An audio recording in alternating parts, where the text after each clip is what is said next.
अमावस्या के दिन प्रदोष काल में, प्रदोष के समय पर, प्रदोष काल में शाम के समय पर जाकर किसी भी नदी, तालाब, बावड़ी, कुआं, कहीं ना कहीं जो आपके पास में हो, वहां पर एक घी का दिया, बत्ती का मुंह दक्षिण की ओर कर कर अवश्य जला कर जाना। सारे पितृदोष समाप्त हो जाएगा, सारा पितृदोष समाप्त। अमावस्या के दिन किसी भी जलाशय के पास में, नदी, तालाब, बावड़ी, कुआं, जो आपके शहर में, आपके गांव में, आपके नगर में हो, वहां जाकर लगा दे। अगर नदी, तालाब, बावड़ी, कुआं नहीं है तो पीपल का वृक्ष हो या बेलपत्री का वृक्ष हो या बट का वृक्ष हो, उसके नीचे लगा दो प्रदोष काल में। पर अमावस्या के दिन लगाएं जरूर। क्यों? क्योंकि अमावस्या 16 दिन तक पितृ मृत्यु लोक में आने के बाद में भोजन ग्रहण करते हैं। अमावस्या के दिन पितृ शाम के समय प्रदोष काल में शंकर भगवान का नाम जाप कर कर नदी, तालाब, बावड़ी पर पानी पीने जाते हैं। वहां से जल का आचमन कर कर पितृ अपने लोक को चले जाते हैं प्रदोष काल के समय पर। इसलिए प्रदोष काल में जलाशय के पास में, बावड़ी, कुआं, नदी, तालाब के किनारे पर दिया लगाया जाता है दक्षिण की ओर मुख कर कर बत्ती का। तो पितृ आशीर्वाद देते हुए जाते हैं कि फलो फूलो, आगे बढ़ो, उन्नति करो, तरक्की करो। ये पितरों का आशीर्वाद रहता है, पितरों का वर रहता है। आप देंगे उसको मिलेगा, कुछ करा ना करा। फिर अमावस्या के दिन, जिस दिन दिया दक्षिण की ओर बाती का मुख कर कर लगा। महाराज, पितृदोष है, ये आपको कैसे मालूम पड़ेगा?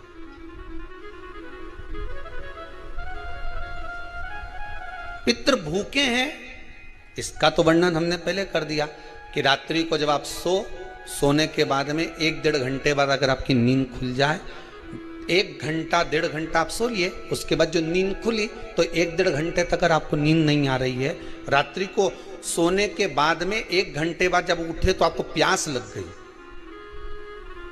भूख लगने लगी, प्यास लगने लगी कि मेरे को पानी पीना पड़ेगा, घबराहट हो रही, पानी पीना पड़ेगा। 1-1.5 घंटे सोने के बाद अचानक नींद खुले और आपको प्यास लगे, समझ लेना आपके पितृ भूखे हैं और प्यास है, प्यास है।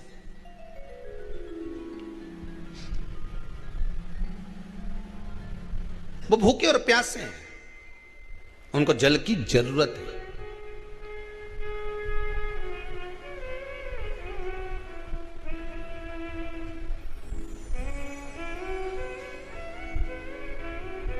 किसी भी नदी में, सरोवर में, कुंड में, बावड़ी में, तालाब में, आप तीर्थ में जाकर जब स्नान करते हैं तो स्नान करने के बाद एक काम का नियम बना लो कि अपने हाथ की अंजलि में जल लेकर अपने पूर्वजों को देना।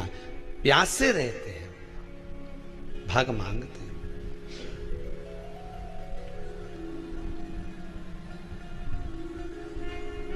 भाग प्राप्त करना। 3 वृक्ष पितरों के तुल्य हैं। नैमिषारण्य की कथा में भी कहा था 3 वृक्ष पितरों के तुल्य हैं। पहला पीपल, दूसरा बट वृक्ष, तीसरा बेलपत्र का वृक्ष। ये पितरों के तुल्य हैं। अगर आपको रात्रि में नींद नहीं आ रही है, ऐसा लगता है कि रात्रि को 1 घंटा 1.5 घंटा सोने के बाद कुछ गलत गलत विचार आने लगते हैं, नींद सुबह 3 बजे तक, 4 बजे तक नहीं आती, 4 बजे के बाद फिर नींद आती है, तो एक प्रैक्टिकल जरूर कर कर देखना। एक प्रैक्टिकल करने में क्या जाता है, प्रयास करने में क्या कुछ जाता है क्या? प्रैक्टिकल कर कर देखना कि कहीं सियोर वाला महाराज झूठ तो नहीं बोल रहा, तो प्रैक्टिकल करने में कुछ नहीं जाए। 1 लोटा पानी लो, उसमें थोड़ा सा कच्चा दूध डाल लीजिए, श्राद्ध पक्ष चल रहा है, बेलपत्री का पेड़ या पीपल का पेड़ या बट का पेड़, इन पेड़ के नीचे ले जाकर उस दूध को दोपहर में सुबह 10 बजे से लेकर 12 बजे के बीच में ले जाकर चढ़ा दीजिए। रात्रि को फिर ना आपको प्यास लगेगी, ना भूख लगेगी, नींद एक बार लगी तो सुबह ही खुलेगी। प्रैक्टिकल करने में क्या जाता है? पानी डालने में तुम्हारा कुछ जाएगा? अरे बोलो तो सरी, हमें 10 रुपया का दूध जरूर उसमें, और तुम इतनी चतुर हो, इतना सारा दूध थोड़ी डालोगी, तुम 2 चूल्हे का डालोगे, कहाँ तुम इतना डालने वाली हो है?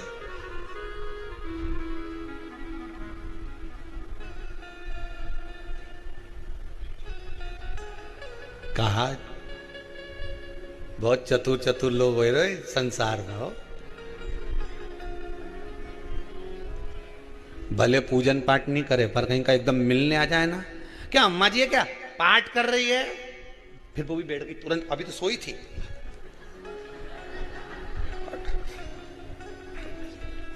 तुरंत। क्या पंडित जी हैं क्या, उनसे थोड़ा काम है, अभी माला जप रहे हैं, मालूम पड़े पंडित जी तो आराम से सेव फल खा रहे थे, अब प्लेट सोफा के नीचे घुसे तुरंत।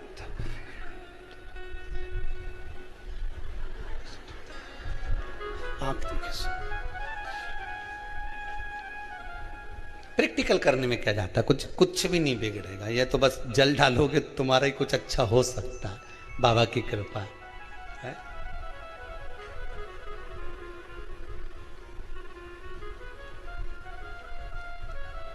तीन वृक्ष पितरों के तुल्य हैं, पहला जम के बोलिए पीपल, दूसरा बट वृक्ष, तीसरा बेलपत्री का वृक्ष।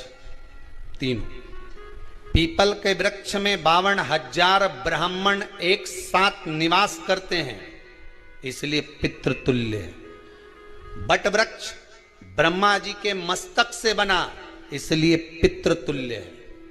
और बेलपत्री का वृक्ष माता पार्वती जी के अश्रु से बना, जब आंसू गिरे थे माता जगत जननी जगदम्बा पार्वती के, उस समय पर पितृलोक में हलचल उत्पन्न हो गई थी, हमारी नातिन की आंख में आंसू कैसे आ गए। मैनावती की पुत्री है,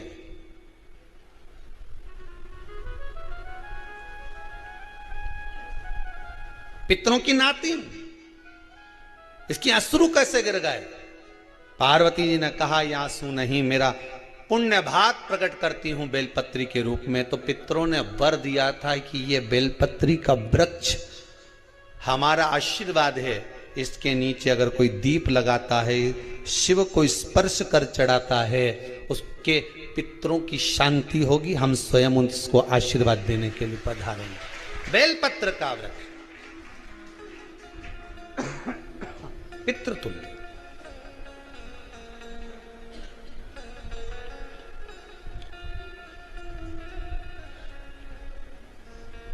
तो रात्रि को अगर भूख लग रही है, प्यास लग रही है, तो पितृदोष। दूसरा पितृदोष का लक्षण बताया, घर में कोई शुभ कार्य ना हो, वंश की वृद्धि ना हो, 1 रुपये कमाओ 1.25 रुपये खर्च हो रहे हैं, पैसा 10 जगह से कमाई आ रही है पर घर में टिक नहीं पा रही है, आया गया, पितृदोष। जरा सी कटोरी पड़ी है उसके पीछे विवाद चालू हो जाए, पानी ढुल गया उसके पीछे विवाद हो जाए, या छोटी छोटी बात में घर में क्लेश मचा हुआ है, पितृदोष है। समझ लो हमारे पूर्वज हमसे खुश नहीं, प्रसन्न नहीं। कोई कहता है गुरुजी श्राद्ध बड़े बेटे को करना चाहिए कि छोटे को करना चाहिए। शिव महापुराण की कथा कहती है, अगर जायदाद का पूरा हिस्सा बड़े ने लिया हो और तुमने अपनी माता का दूध ना पिया हो तो एक ही को कर लेने दो। अगर माता का दूध पिया है और अगर एक अंगूठी भी ली है, जरा सा एक कपड़ा भी अगर सास का लिया है, तो श्राद्ध तो तुझे करना ही पड़ेगा, करना ही पड़ेगा। तूने मेरा दूध पिया है तो बिल्कुल जम के तो बोलो। अगर तुमने उनका कुछ खाया है तो कि अब एक काम और हो सकता है, गुरुजी वो श्राद्ध अगर हम नहीं करें और बड़े भैया करें और हम उन्हीं के यहाँ चले जाएं तो चले जा, मना कौन कर रहा है। पूड़ी का तेल तू ले जा,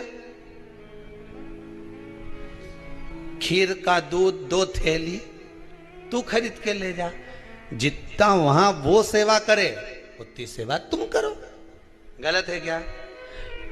जायदाद का भी तो हिस्सा किया था। सुई की नोक के बराबर नहीं दूंगा ने, ईंट इधर खसकी है तो हमारी इधर खसका दीजिए। हमारी बसियत में इतना लिखा है तो फिर बसियत में ये भी लिख के जाना चाहिए था। मैं तो क्यों सबके, तुम डरो मत ही रहे एक भी। जब छोरा छोरी के जब सब सामान, प्रॉपर्टी दो ना, जमीन दो ना, जायदाद दो ना, सारा सामान छोरा छोरी के दो, तो उनके लिख के भी जाओ कि हमारी श्राद्ध कर दे अच्छे से, नहीं तो भूतड़ी बन के सताऊंगी। देखिए श्राद्ध करो। कितना दिया तुमको? बोलो ईमानदारी से बोलना, कितना दिया? ढेरों। और एक बात बहुत अच्छे से कहूंगा, आप लोगों के जीवन में उतरे। अगर मायके में भाई, मायके में भाभी, मायके के लोग अगर आपके माँ बाप का श्राद्ध नहीं करते हैं तो बेटी भी अपने माता पिता का श्राद्ध कर सकती है। उसने भी दूध पिया है अपने माता पिता का, पर वो श्राद्ध का भोजन कौन कराएगा? बेटी का पुत्र हो, बेटी की पुत्री हो, वो कराए। और नाम वो नाना नानी का ले ले, करे। अगर वो नहीं कर रहे हैं, वो नहीं संभालते, वो नहीं जानते, तो आप करो तो करे। दो भाग होते हैं। जब एक रोटी गाय के मुख में दी जाती है, गाय के मुख में जब हम रोटी देते हैं, एक रोटी जब देते हैं, या तो गाय के मुख में 16 श्राद्ध में जब रोटी देते हैं तो रोटी को बीच में से तोड़कर, रोटी का जो भाग होता है उसको, मतलब ऊपर से फुलका का परत नहीं निकालना है। रोटी जो सीधी सीधी है ना, जैसे ये रोटी है तो इसको बीच में से तोड़ लिया, दो भाग विभाजित कर लिया, नीचे वाले भाग में भी थोड़ा सा गुड़ शक्कर रख लिया, ऊपर वाले भाग में भी गुड़ शक्कर रख लिया, एक के ऊपर एक रोटी को रख लिया, वो गाय को दी। तो अपन श्राद्ध पक्ष में 2 पूड़ी का प्रमाण है कि गाय को 2 रोटी दी जाती है, कुत्ता को 2 रोटी दी जाती है। 2 पूड़ी रख के देते भी नहीं देते? आप लोग को तो देते होगे, 2 पूड़ी के ऊपर पूड़ी रखकर, थोड़ा सा मीठा रखकर, नमकीन रखकर, कुत्ते को भी देते, 2 पूड़ी तोड़कर कागा को भी देते। 2 पूड़ी का प्रमाण कहां से आया? 2 भाग रोटी के टुकड़े का प्रमाण कहां से आया? श्राद्ध पक्ष में ही ऐसा क्यों किया जाता है? बाकी के समय पर तो कोई ऐसा 2 पूड़ी का प्रमाण ही नहीं, पर श्राद्ध पक्ष में ये क्यों कहा जाता है कि पूड़ी के ऊपर पूड़ी रख दे, उसमें मीठा रख दे, खीर शक्कर रख दे, गाय को दिया, कुत्ते को दिया, कागा को दिया, ऐसे क्यों कहा जाता है? उसका कारण क्या होता है? उसका केवल एक कारण है, जो नारी ने भोजन का निर्माण करा है, जो घर की बहू भोजन बनाई है, जो घर की बेटी ने भोजन बनाया है, घर की माता ने भोजन बनाया है। महाराज, पिता पुरुष एक कुल को तारता है, बेटी 2 कुल को तारती है। जब श्राद्ध पक्ष में 2 भाग रोटी के कर कर गाय को देती है तो एक भाग तो उसके ससुराल वालों को मिलता है, एक भाग तो उसके ससुराल वालों को मिलता है, के को भी मिले, ससुराल को भी। जब गया जी का पिंड होता है तो नाना नानी सबका स्मरण कराया जाता है। 2 भाग।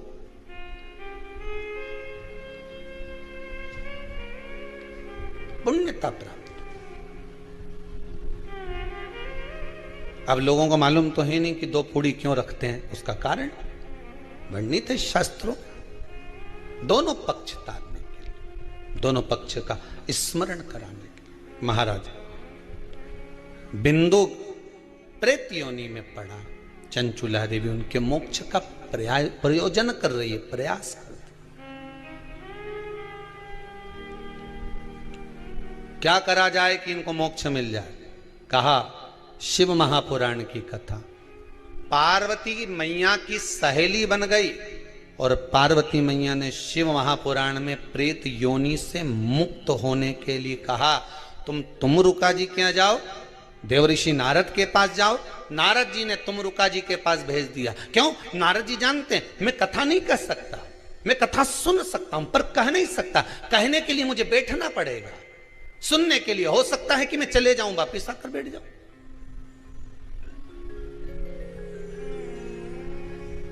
तुमरुका जी से कहा कथा कह दोगे? हाँ, कहने में क्या दिक्कत है? मेरे पति को प्रेत योनि से मुक्त करना है, तो मुर्का जी बोलते हैं केवल तुम्हारा पति प्रेत योनि से मुक्त नहीं होगा।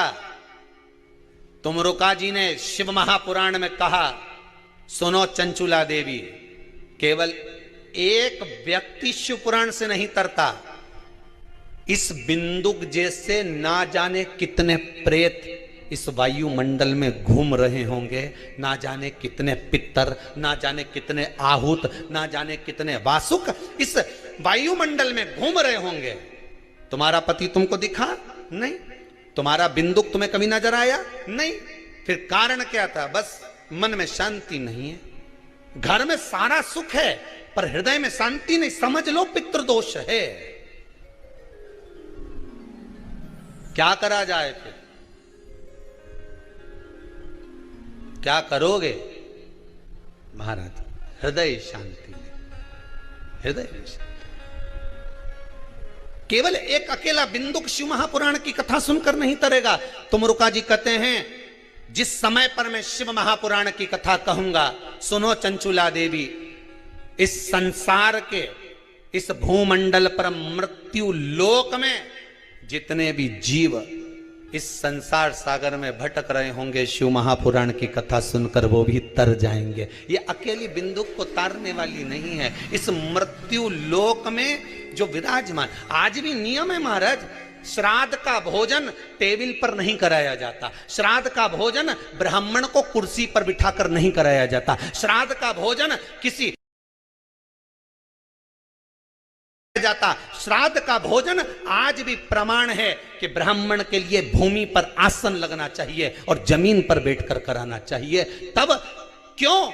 क्योंकि इस भूमि पर बैठकर जब भोजन कराएंगे, इसी भूमि से ना जाने कितने पितर गए, कितने तर्पण हुए, कितनी तिलांजलि हुई, इसी भूमि से, इस रज से, इस कण से ना जाने कितने जीव चल गए। अब लकड़ी पर या टेबल पर या कुर्सी पर बैठकर ब्राह्मण को भोजन कराने का प्रमाण नहीं है। अब आपका फैशन ज्यादा हो गया तो बात दूसरी है। पंडित जी ऊपर बैठ के खा लोगे क्या? पंडित जी तो बोल देंगे अच्छा है खिला दो।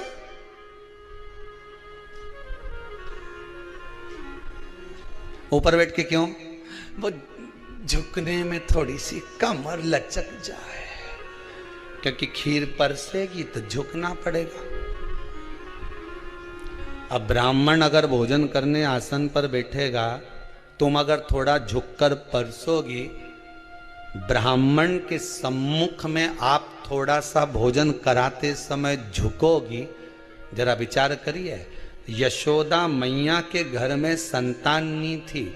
यशोदा जी श्रावण के महीने में श्रावणी करने आए हुए ब्राह्मण को मात्र खीर परोसने के लिए गई थी।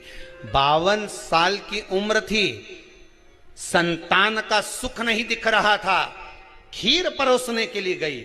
उतनी देर में ब्राह्मणों ने देखा इनके घर में संतान नहीं है, पुत्र भव कह दिया। और यशोदा जी के पति श्री नंदराय जी कह रहे हैं कि बाबा मैं 60 का या 55 की, बाल हो गए धोले और तुम कह रहे हो पुत्र होगा। कहां से होगा? ब्राह्मण कहते हैं ब्राह्मण जब भोजन करता है, भोजन करते समय जब वर देता है, वो वर गलत नहीं हो सकता, कहीं से भी आएगा, पर छोरा तो आएगा। और आया, कहीं से भी आया, पर पुत्र आया, क्योंकि आशीर्वाद दिया था। श्राद्ध पक्ष का भोजन टेबल पर नहीं, कुर्सी पर नहीं, श्राद्ध पक्ष का भोजन ब्राह्मण को आसन लगाकर जमीन पर कराना चाहिए, भूमि पर। धारता है तो छोटे छोटे जीव भाग जाते हैं, हिरण आदि छोटे छोटे पक्षी पशु भाग जाते हैं। उसी तरह जब शिव महापुराण के शब्दों की गर्जना होती है तो ना जाने कितने पाप कर्म हमारे चले जाते हैं और ना जाने कितने जीवों का कल्याण हो जाता है मात्र उसकी गर्जना से, मात्र शिव महापुराण के स्मरण से, शंकर के अनुमोदन से। ब्रह्मा जी ने केवल एक उनकी चित्तवृत्ति से विचार कर लिया। ब्रह्मदेव ने, ब्रह्मा जी विचार करे कि मुझे आधा आधा बनाना था, तो ब्रह्मा जी ने दोनों को जोड़ के बना दिया। अब जो जुड़ के बना ना, वो किन्नर उत्पन्न हो गए, आधा पुरुष आधा स्त्री। भगवान विष्णु, जब भगवान देवाधिदेव महादेव के साथ निकले, भ्रमण के लिए आए। उनने देखा, किन्नरों को देखकर भगवान विष्णु को हंसी आ गई। भगवान शंकर को अच्छा नहीं लगा, प्रभु ये आपने गलत कर दिया, आप हंसे क्यों इन पे? कि भगवान विष्णु बोले भगवान महादेव जी से, आपने बोला था सृष्टि को रचने के लिए, आपने कहा था आधा पुरुष बनाना आधा स्त्री बनाना, ब्रह्मा जी ने दोनों को भेला करके बना दिया। अभी आपको कथा में कहा जिसकी बुद्धि में जैसा होगा कथा वैसी मिलती है। आप अच्छा सोचकर कथा सुनोगे तो आपको अच्छी मिलेगी। आपने कथा में अगर बैठे हो और बुराइयां छाटना चालू कर दी कि महाराज जी ने क्या बोला क्या नहीं बोला, क्या करा क्या नहीं करा, तो तुम केवल बुराई छाटने बैठे हो तो बुराई ही मिलेगी।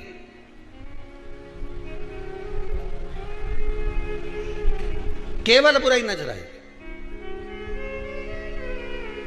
जब तक तुम्हारे छोरे की शादी छोरी से नहीं हो जाए तब तक छोरी ऐसी लगे इतनी बढ़िया लड़की है गुरुजी, ऐसी बढ़िया, उसका परिवार का लोग भी अच्छा है ना, उसकी माँ तो इतनी सीधी बापड़ी, उन्हें बोलना ही नहीं आए, बहुत बढ़िया। उसका पिताजी बेचारा दुकान पे जाए न जाए, 2-3 भाइयों का परिवार है, दोनों तीनों भाइयों तो बेचारा खूब चतुर ने, बेचारा यही हमारा बीआई जी घना सीधा अच्छा, और उनका छोरा भी इतना बढ़िया बेचारा, इतना सीधा साधा, ने पूरे परिवार का गुणगान गाओ।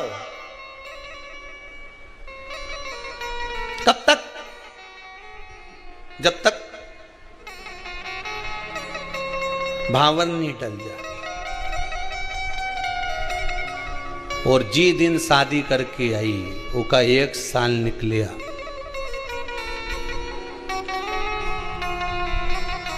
उसके बाद तो मोबाइल पे बात करने की भी डिजाइन बदल गई।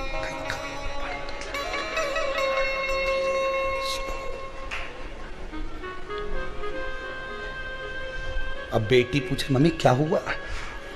बड़ी दुखी, मारे कहीं मालूम था, मैं तो हीरा समझी थी, कोयले की खदान निकली।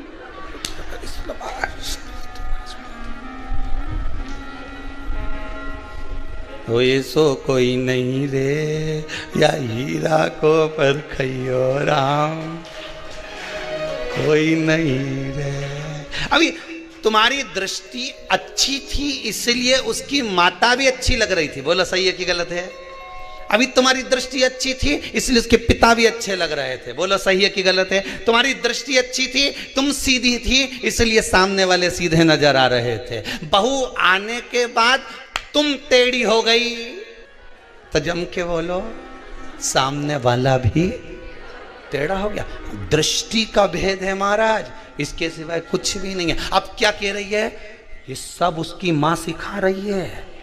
पहले क्या बोल रही थी? उसकी माँ तो ऐसी पगली होके कहीं नहीं यार, बेचारी सीधी सादी। हाँ उसकी चाची और तेज है, न उसका छोटा भाई तेज, न वो तेज, पर माँ सीधी, न उसका बाप सीधा। अब कौन नजर आ रही है? वो तो जब जाए नहीं जब उसकी माँ कहीं ना कहीं सिखाए। अब ये कौन बोल रही है? जम के बोलो जरा। सास बोले तो हम सासू से ये पूछें, ईमानदारी की बात बताओ, दृष्टि का भेद है। काला कलर का चश्मा पहनोगे तो सब काले ही नजर आएगा, धर्म का चश्मा पहनोगे तो सब धार्मिक नजर आएगा, पुण्य का चश्मा पहनोगे सब पुण्यवान नजर आएगा, चोरी का चश्मा पहनोगे सब चोर नजर आएगा, संस्कारवान का चश्मा पहनोगे सब संस्कारवान नजर आएगा। धर्मात्मा को धर्मात्मा दिखता है, पुण्यात्मा को पुण्यात्मा दिखता है, पापी को पापी दिखता है, कपटी को कपटी दिखता है, बेईमान को बेईमान दिखता है, छली को छली दिखता है, प्रपंची को प्रपंची दिखता है, झूठे को झूठा नजर आता है। जैसी आपकी दृष्टि होगी सामने वाला वैसा नजर आएगा। आप टेढ़े हुए तो सब जम के बोलो टेढ़े न चलाने लगे। आप बुराई देखना बंद कर दो। हमारी बहू जैसी जैसे पहले बोलती थी ना, इतनी बढ़िया है, इतनी बढ़िया, सब बढ़िया है, सब आनंद है, सब चीज में। अब अच्छा देखो तो सरी। अरे वाह, दुर्योधन को कोई अच्छा ही नहीं मिला। भगवान के संसार में कहीं का अच्छा नहीं, सब बेकार। और युधिष्ठिर से कहा पूरे संसार में एक आध तो ढूंढला कहीं का बुरा, कि सब अच्छे। दोनों की दृष्टि में अंतर था, वो बुरा देखे वो अच्छा देखे। दुनिया के लोगों की आदत है, यहाँ तो भगवान में लोग बुराई ढूंढ लेते हैं। वाह रे भगवान बांके बिहारी गजब, कितना लड्डू खाता हो तुम गजब। गणेश जी महाराज क्या लड्डू लड्डू में चकाचक रहे हो, कितना भोग लगे गणेश जी महाराज तुमके, कितना। गणेश जी महाराज मन में सोच रहे मेरी जगह आके तो बैठे एक बार, न हिलूं न डुलूं, बस ऐसे ही बैठे रहे। आके बैठ जरा एक बार, मालूम पड़ जाएगा कि लड्डू खाऊं कि नहीं खाऊं। ये इतना लोग मेरा दर्शन करने आए, इतना प्राण खा जाए कि लड्डू खाने की फुर्सत ही नहीं मिले, कई लड्डू खा।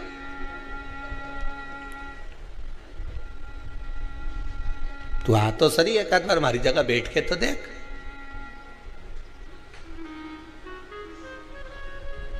मैं 3 घंटा कथा में बैठे हुआ सियोर वाली महाराज की तो बाबा रामदेव का सारा आसन लगा ले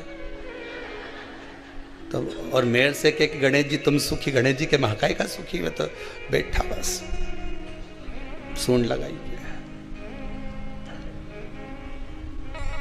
और उनने तो बस सूंड लगाई। सुख कहां, अच्छा देखोगे अच्छा मिलेगा।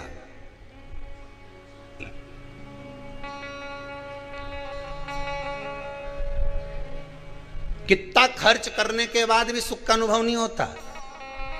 शादी में कितना खर्च करते हो?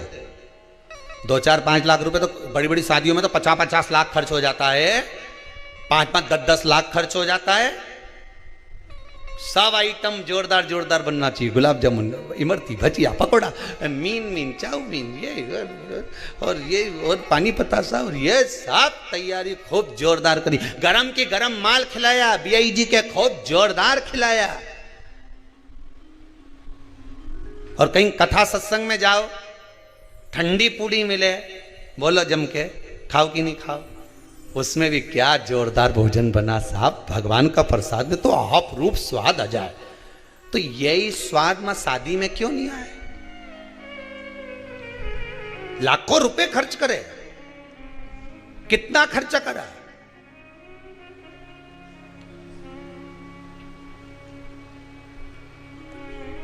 कथा में खर्च करा और एक शादी में खर्च करा, दोनों में अंतर है। शादी में जो खर्च करा वो 2 साल में मालूम पड़ जाएगा, जैसे ही बहू आएगी नहीं और जोरदार जब झड़ेगी, गुलाब जामुन, रबड़ी, जब सोन पपड़ी झड़े उका मुंडा से, तब मालूम पड़ेगा।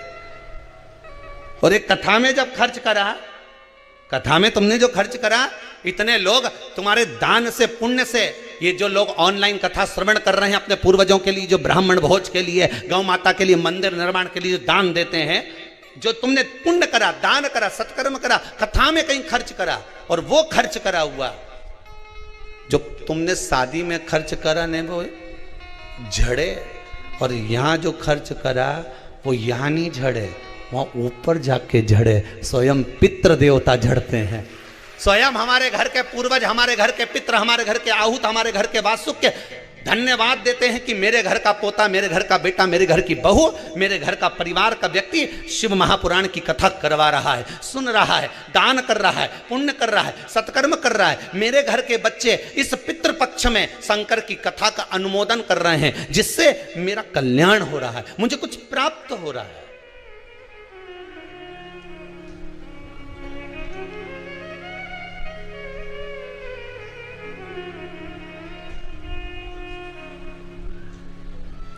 कुछ मिल रहा है। आपकी बुद्धि जैसी होगी, चित्तवृत्ति जैसी होगी, वैसा हमें प्राप्त हो रहा है, वैसा हमें मिल रहा है। अच्छा, एक बात तो समझ में नहीं आए मेरे को कि ये अभी तो अपन फिर भी समझ जाएगा, जो अभी की पीढ़ी है ना, ये तो समझ जाएगी कि एकम का श्राद्ध, ने द्वितीया का श्राद्ध, ने तृतीया का श्राद्ध, ने चतुर्थी का श्राद्ध, ने पंचमी का श्राद्ध। पर इनके जब अंग्रेजी स्कूल में पढ़ा देंगे और ये जब आप विदेश में नौकरी करने जाएंगे तो कहीं तुम्हें याद करे? अरे बोलो तो सही, निपटा हुआ के कौन याद करेगा कि हमारा पिताजी एकम के गया, काका जी ने दूज के गया था, तीज के गया था। अब तुम वो अपनी पत्नी के कह भी दे कि वो दूज का श्राद्ध है हमारा दादाजी का, तो पत्नी बोले कहाँ की दूज, और बोल भी मत देना दूज, नहीं तो वो दूज, तुम दूज बोलो वो दो छे, वो कहाँ की दूज, मैं तो पहचानू ही नहीं है दूज के। पति बोले फर्स्ट सेकंड। हाँ, तो ये सेकंड कब सेकंड? तो पति फिर समझाए शुक्ल पक्ष का कि कृष्ण पक्ष का कि ऐसा कि अब पढ़े लिखे बच्चों को कौन समझाएगा कि ये दूजे की तीज है। इसीलिए कथा कह रही है शरीर चले और तुम्हारी घर में चले तब तक पुण्य कर लो दादा, नहीं तो सेकंड और फर्स्ट में फंसा देंगे।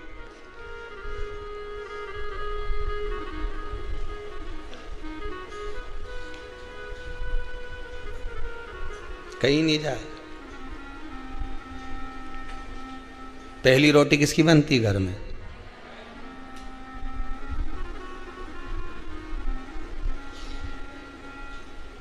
पर जिसके यहां बहुत जल्दी रहे, नहीं मेरे को जाना, जल्दी रोटी बना, उन्होंने कहा भी बना के ले 2 पराठा, और वो पहले नंबर का पराठा ही ले जाके दे दिया। अब तुम तो बोले कि पहली रोटी गाएगी, तो क्या रोटी और पराठा में अंतर है?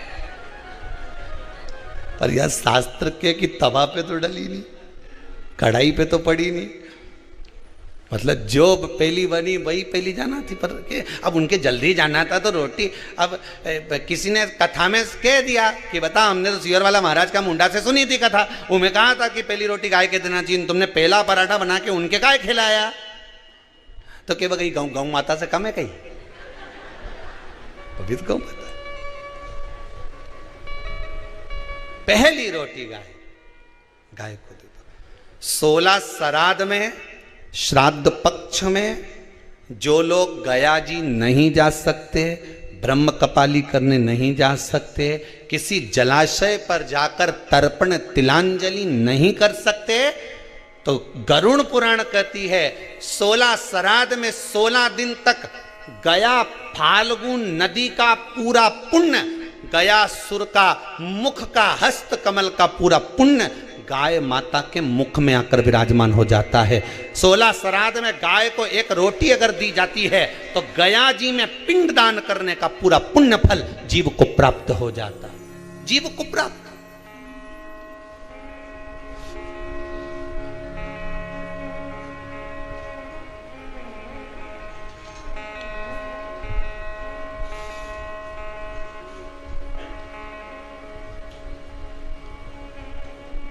पूरा पुण्य प्राप्त हो जाता है। अगर गया नदी नहीं जा सकते, फाल्गु पर नहीं जा सकते, गया का पिंड करने नहीं जा सकते, 2 चीजें अपने जीवन में उतार लीजिए। एक 16 श्राद्ध में हमें गाय को रोटी देना है, खूब तला हुआ, खूब पका हुआ, खूब घी में या तेल में तरबतर गौ माता को नहीं देना। उसका कारण क्या है वो भी समझ लीजिए। रोड पर कॉलोनियों में घूमती हैं, इन रोड पर कॉलोनियों में घूमने वाली गाय जगह जगह पर पॉलीथीन वगैरह खा लेती है। वो लोग खाती कि नहीं खाती? पॉलीथीन जब गाय खाती है तो उसके पेट में जम जाता है, उससे गाय के पेट में कैंसर हो जाता है। उसको तुम अच्छा पदार्थ खिलाओगे तो गाय हो सकता है कि बीमार पड़ने लगे। इसलिए ज़्यादा घी का, तेल का कोई पदार्थ गौ माता को ज़्यादा ना दीजिए। इस तरह रहता है। गया जी और ब्रह्म कपाली के पिंड का दान पुण्य अगर कहीं प्राप्त करना है तो गाय के मुख में मिलेगा। गाय के मुख। क्यों दी जाता कौवा को भोजन? श्राद्ध पक्ष में कौवे को भोजन क्यों दिया जाता है? क्यों छत पर ले जाकर रोटी का टुकड़ा डालते हैं?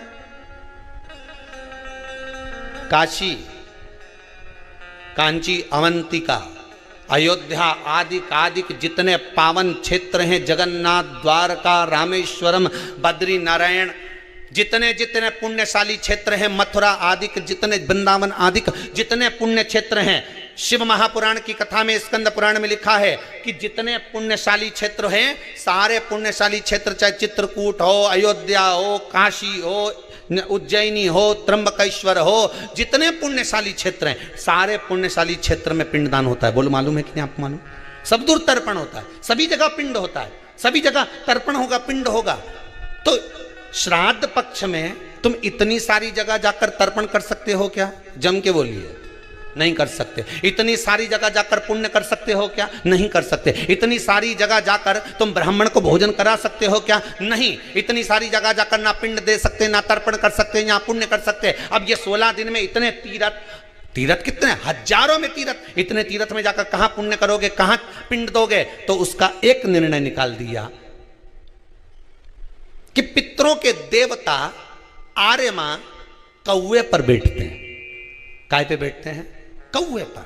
तो एक काम करो, जब हम पितरों के देवता आर्यमा कौवे पर बैठकर पितृलोक से 16 दिन जब भ्रमण के लिए निकलते हैं तो घूमते हैं, तो क्यों ना एक काम करें कि कौवे के लिए भोजन छत पे डाल दें। हमारे छत का कौवा जब अन्न का भाग ग्रहण करेगा, पितरों के देवता को बिठाकर जब घूमने के लिए निकलेगा, तो जहां जहां घूमने जाएगा, जब जब बीच में कोई तीर्थ पड़ जाएगा, तो वहां के पिंडदान का फल हमको मिल जाएगा। इसलिए कौवे को भोजन कराया जाता है।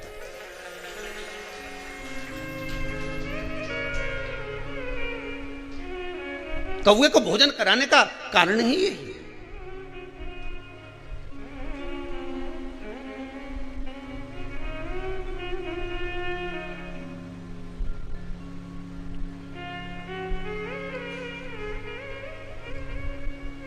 अभी गणेश जी विसर्जन हुए, गणेश जी को जल में विसर्जन किया, तो आपके मन में एक प्रश्न तो खड़ा होगा, आया तो होगा कि गणेश जी के 10 दिन तक बिठाओ, नित्य पूजन करो, ने पाठ करो, ने अर्चना करो, ने 10वें दिन इनके विसर्जन कर दो, और वो भी पानी में कर दो।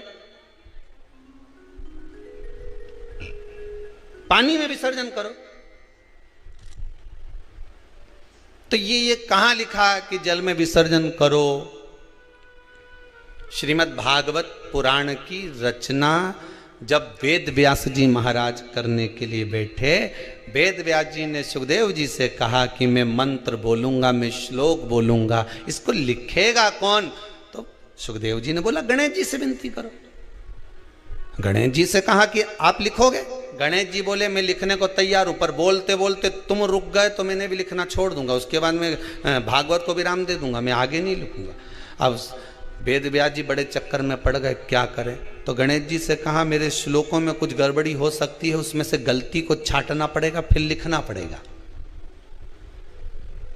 कितना सुंदर संबोधन श्री वेद व्यास जी ने कहा कि मैं जो श्लोक बोलूंगा आपको लिखने के लिए है, उसमें मैं कुछ गलती करूंगा, उस गलती को छांटना है, तब श्लोक लिखना है। क्यों कहा वेद व्यास जी ने ये बात? गणेश जी भगवान है, वेद व्यास जी कहते हैं मैं तो संसारिक मनुष्य हूं ना, गलती तो कर सकता हूं। गलती कौन करता है? जम के बोलो भगवान गलती करता है क्या?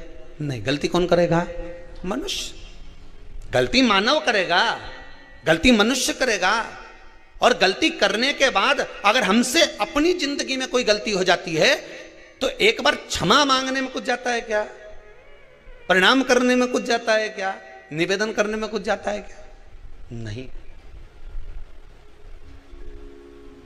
गलती हो गई मुझसे, तो गणेश जी आप गलती को छांटना, लिखना। गणेश जी महाराज लिखने बैठ गए।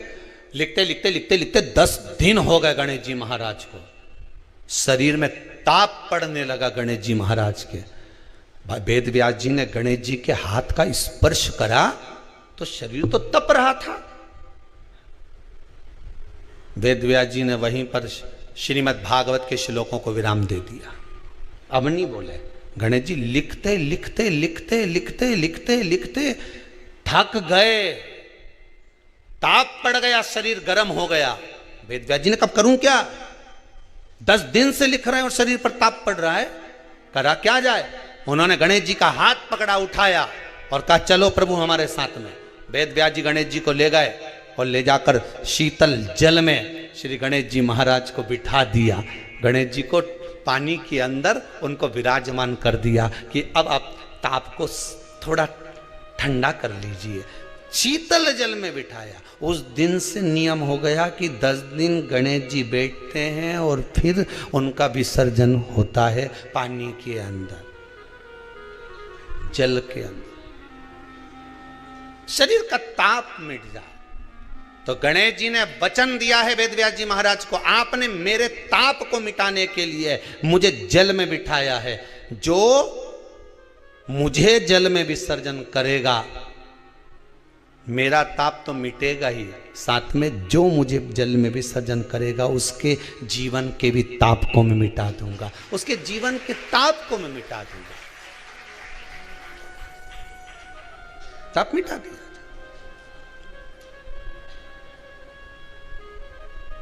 पर करो गणेश जी का विसर्जन, मना नहीं है वो, पर अच्छे से करो रे हो। अब मैं छोरा छोरियों ने तो निशाना लगा है, वो हमारा गणेश जी जई रिया, वो हमारा सबसे आगे पहुंचा तो इधर वाला ने इधर से फेंका, हो गया। ये हमारे धर्म की हंसी उड़ा रहे हैं, ये हमारे धर्म की हंसी है।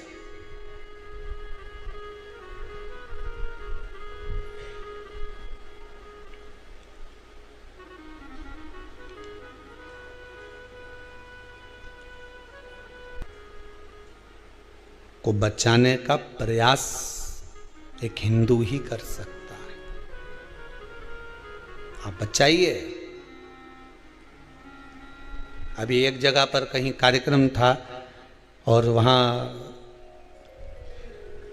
2-4 लोग मिलने के लिए आए, और मिलने के लिए आए तो उनमें से एक बोले कि गुरुजी ये सब आपको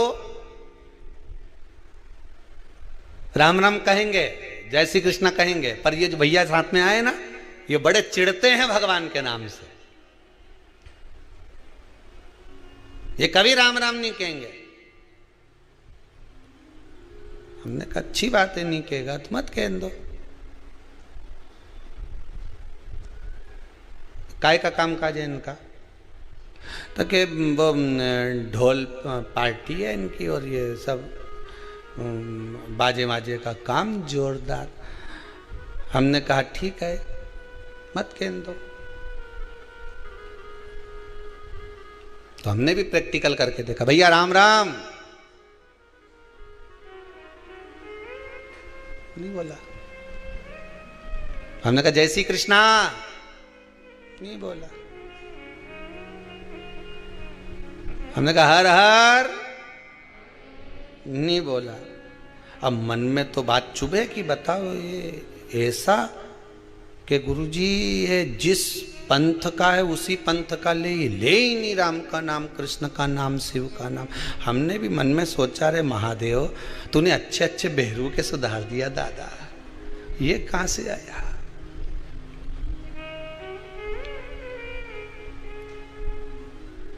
अब अभी गणेश जी का विसर्जन था तो हमने कहा जाओ उसी के यहाँ का बैंड बुक करके आओ, और बैंड बुक करके आना, और जितना मांगे उससे 2000 ज्यादा देना। और 2000 ज्यादा दिया, वो बैंड पे आए। अब वो हमने छोरा उनसे किया जाओ जरा बोल के आओ कि पापियों के नाश को, धर्म के प्रकाश को, राम जी की सेना चली, जरा भजन गा। वो माइक दिया, उन्हें गाया। हमारे साथ में जो चल रहा था जो कि राम नहीं बोले, हमने कहा बोला, राम बोला, राम बोला। तो उसको गुस्सा आ गई, जिससे हमने कहा देख वो राम बोला, तो ये तुरंत उसके पास गया छोरा, क्यों रे तू तो राम जी का नाम नहीं लेता था, अब कैसे लिया। पैसा मिला है तो बोलना तो पड़ेगा।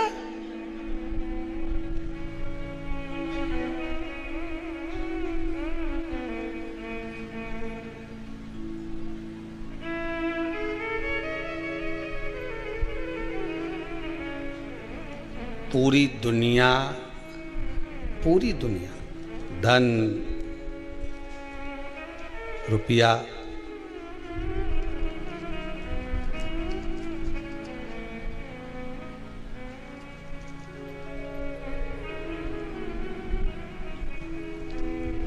एक जरा सा कुछ कर्म भी किया जाए तो पूछ लिया जाए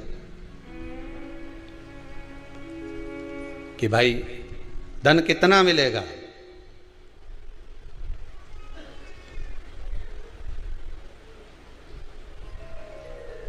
कितना प्राप्त होगा?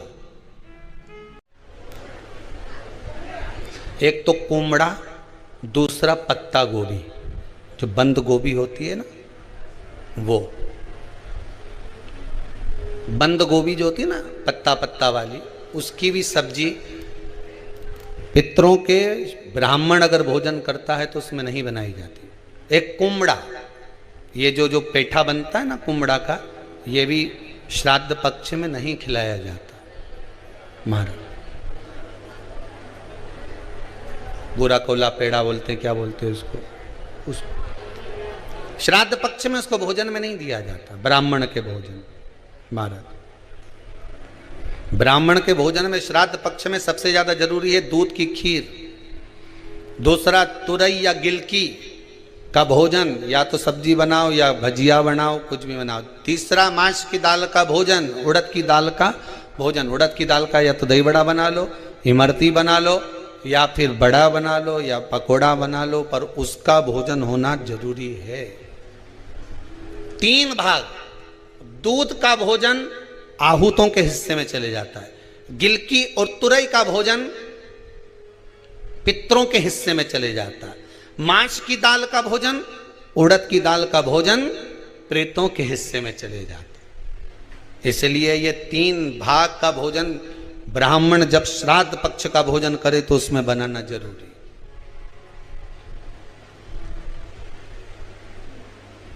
बहुत जरूरी। आपके यहां जब श्राद्ध हो भोजन अवश्य मिले। कई लोग कहते हैं गुरुदेव जब हम गया जी से आ जाएं तो क्या ब्राह्मण भोजन कराना जरूरी है? क्यों नहीं, कराओ, क्यों नहीं करा? क्या गाय की रोटी निकालना जरूरी है? स्वान की रोटी निकालना जरूरी है? कौवे की रोटी निकालना जरूरी है? हम कहते हैं अगर श्राद्ध गया जी का हो गया तो भले कौवे की मत निकालो, पर गाय की, स्वान की, ब्राह्मण जन की भोजन प्रसादी जरूरी।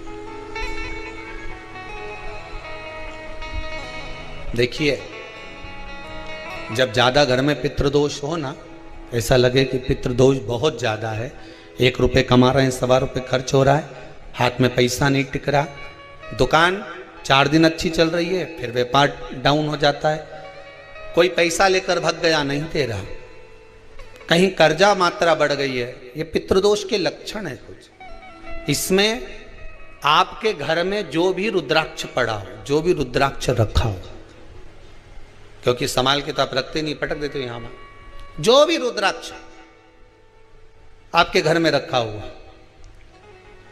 एक पानी के पात्र में उस रुद्राक्ष को डाल दीजिए, उसमें 1 चावल का दाना डाल दीजिए। महाराज परिंदा जहां होता है, मटका, हंडा या रसोई घर में आपका जो पानी भरने का स्थान होता है, जिसको आरो वारो क्या क्या लगा के रखते हो, उसी के कहीं पास में उस कलश को रख दीजिए, ऊपर से उसको ढक दीजिए। शाम के समय, सुबह रखा 10 बजे से 12 बजे के बीच में, शाम के समय प्रदोष काल में भगवान शंकर का नाम स्मरण कर कर, ओम नमः शिवाय बोलकर, श्री शिवाय नमस्तुभ्यम बोलकर, या महामृत्युंजय मंत्र का स्मरण कर कर, या गायत्री मंत्र का स्मरण कर कर, जो मंत्र आपकी बुद्धि में, विवेक में समाहित हो, उस मंत्र का नाम लेकर राम कृष्ण हरि जो बोल सकते हो, एक घी का दिया अवश्य प्रज्वलित करें, लंबी बाती का। कौन सी बाती का? फूल बत्ती का नहीं, गोल बत्ती का नहीं, लंबी बाती का। बत्ती का मुख दक्षिण की ओर, कहां पर होना चाहिए? दक्षिण की ओर, ना पूरब, ना पश्चिम, ना उत्तर। बत्ती का मुख कहां हो? दक्षिण की ओर। जैसे श्राद्ध पक्ष में ब्राह्मण को जब भोजन कराते हैं तो ब्राह्मण का मुख श्राद्ध पक्ष के भोजन कराते समय अगर पूरब, पश्चिम और उत्तर का होता है तो श्राद्ध के भोजन का फल नहीं मिलता। उसका मुख दक्षिण का होता है तो हमारे घर के जितने भी पितर उस तिथि में गए होते हैं सबको उसका भाग मिल जाता है और पितृदोष समाप्त हो जाता है। इसलिए ब्राह्मण का मुख श्राद्ध पक्ष में भोजन कराते समय दक्षिण का होना चाहिए।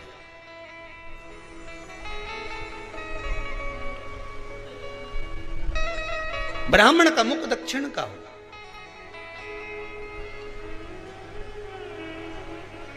यहां तक शास्त्र कहता है महाराज, अगर गौ माता को श्राद्ध पक्ष में अगर भोजन दे रहे हो तो गाय का मुख अगर दक्षिण का है, गाय का, आपका मुख भले उत्तर का हो, गाय का मुख दक्षिण का हो, आपका मुख भले पूरा पश्चिम कहीं का, गाय का मुख अगर दक्षिण में, अगर आपने दक्षिण में गाय को खड़ी कर रखा है और दक्षिण में उसका मुख और आप भोजन दे रहे हो तो शास्त्र कहता है कि किसी पिंड की जरूरत नहीं पड़ती, गाय स्वतः कल्याण कर देती है। गौ माता स्वतः कल्याण कर, दक्षिण मुखी हो तो दिए की जो बाती का मुख कहां होना चाहिए? दक्षिण का। और दक्षिण का मुख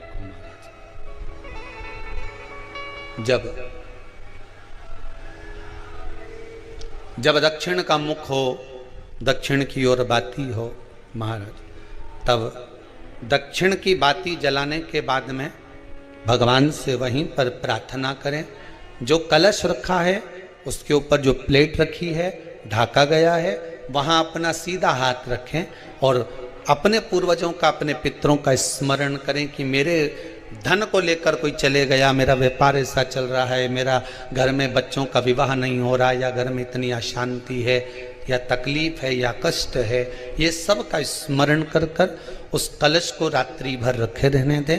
सुबह स्नान आदि करने के बाद फिर एक घी का दिया दक्षिण की ओर लगाकर सुबह 10 बजे से 12 बजे के बीच में उस जल को शिव जी को समर्पित कर कर आ जाएं और वो रुद्राक्ष लेकर वापिस सजाएं। महाराज वापिस सजाइए, उस रुद्राक्ष को अपने घर में रख दीजिए। वर्ष भर वो रुद्राक्ष आपको कभी बीमारी से नहीं घिरने देगा, कभी किसी जगह खड्डे में नहीं जाने देगा, वो उन्नति की ओर ही बढ़ाएगा। भले कोई भी रुद्राक्ष हो, 1 मुखी से लेकर 14 मुखी, 20 मुखी, 18 मुखी, जो रुद्राक्ष आपके पास में, आप तो उसका स्मरण करिए, आप उसका स्मरण करें।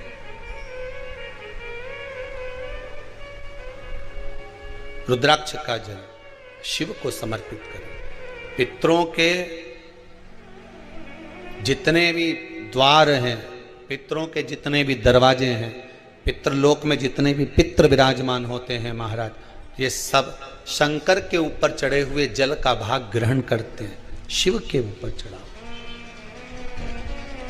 33 कोटि देवताओं में से कोई एक देवता ऐसा बता दो जिसको काली तिल्ली चढ़ती हो, काली मिर्च चढ़ती हो, सारे वृक्षों की पत्तियां चढ़ती हों, सब तरह के पुष्प चढ़ते हों, दुर्वा भी चढ़ती हो, बेलपत्र भी चढ़ता हो, आँख का पुष्प भी चढ़ता हो, धतूरा भी चढ़ता हो, जिसको भांग आदि भी चढ़ती हो, तुलसी की मंजरी भी चढ़ती हो। तुलसी की मंजरी भी शंकर को चढ़ती, तुलसी का दल नहीं, मंजरी वो भी चढ़ती। 33 कोटि देवताओं में कोई ऐसा देवता बताओ, समन सामग्री भगवान केवल एक है, देव अधिदेव महादेव, जिनको काली तिल भी चढ़ रही है, काली मिर्च भी चढ़ रही है, जिनको संपूर्ण सामग्री भगवान शिव को समर्पित हो रही, संपूर्ण यहां तक राई, सरसों, राई के दाने तक भगवान शंकर को चढ़ते हैं। 1.25 लाख दाने का प्रमाण है महाराज शंकर जी को समर्पित करने का। सरसों चढ़ती, राई चढ़ती महाराज, पुष्प, बेलपत्र, दुर्वा, जगह जगह के पुष्प शिव को समर्पित होते। दे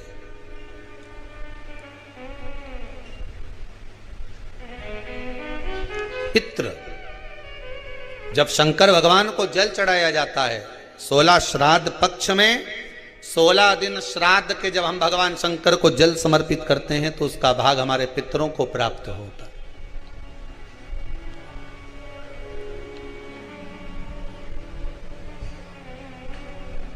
केवल 16 श्राद्ध के दिन ही ऐसे होते हैं जिसमें शंकर भगवान को जल में दूध मिलाकर चढ़ाने की जगह दूध भले 1 चम्मच चढ़ा रहे हो पर अलग से चढ़ाओ, कच्चा दूध अलग से चढ़ाओ, उसके बाद भले तुम जल चढ़ा दो, पर लोटे में जल में दूध मिलाकर 16 दिन श्राद्ध पक्ष में नहीं ले जाना। भले 1 चम्मच दूध लेकर जाओ, 1 कटोरी दूध लेकर जाओ, पर कच्चा दूध अलग से लेकर जाओ, शंकर भगवान को अलग से चढ़ाओ। क्योंकि 16 दिन श्राद्ध पक्ष के जब भगवान शंकर को दूध और जल चढ़ाया जाता है, वो हमारे पितरों के खाते में चला जाता है, हमारे पितरों को उसका भाग मिलता है। इसलिए शंकर भगवान को कच्चा दूध भी चढ़ाओ तो पानी में मिलाकर नहीं, एक अलग से 1 चम्मच ले जाओ, भले फिर शिव जी को चढ़ा दो, भले एक छोटा सा कटोरी में ले गए चढ़ा दिया, जल ले गए चढ़ा दिया, वो हमारे पूर्वजों को प्राप्त होता है, वो हमारे पूर्वजों को प्राप्त होता है। जिस बालक बालिका का जॉब नहीं लग रहा हो, सर्विस नहीं लग रही हो, नौकरी नहीं लग रही हो, जगह जगह पहले करते थे जॉब अब छूट गई, 2 साल हो गए 3 साल हो गए सर्विस नहीं लग रही हो, बहुत प्रयास कर लिया हो, बहुत प्रयास, तो महाराज काली तिल्ली को पीस कर उसको जल के पात्र में डालकर अपने घर के मटका परिंडा पितरों का जो स्थान होता है, जलाशय होता है, उसके पास में एक पात्र में रख दीजिए।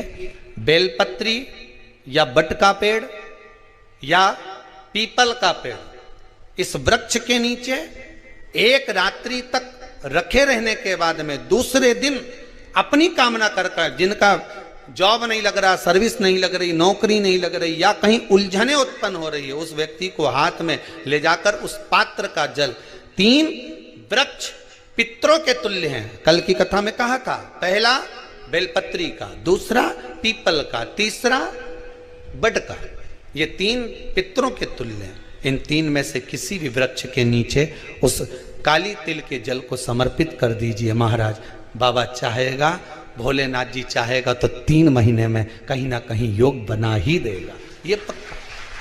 बाबा पर विश्वास रख, शंकर भगवान पर भरोसा विश्वास रखकर आप कार्य करेंगे, क्यों ना हो।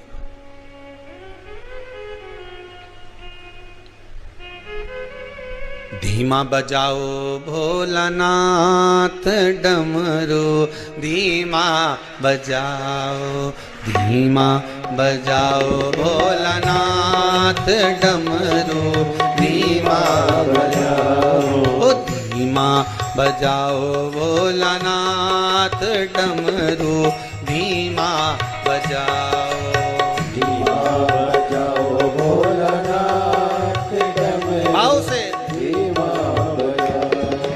धीमा बजाओ भोला, धीमा बजाओ, धीमा बजाओ भोला, धीमा बजाओ, धीमा बजाओ भोला, धीमा बजाओ, धीमा बजाओ भोला, धीमा बजाओ, अरे धीमा बजाओ भोलानाथ डमरू, धीमा बजाओ,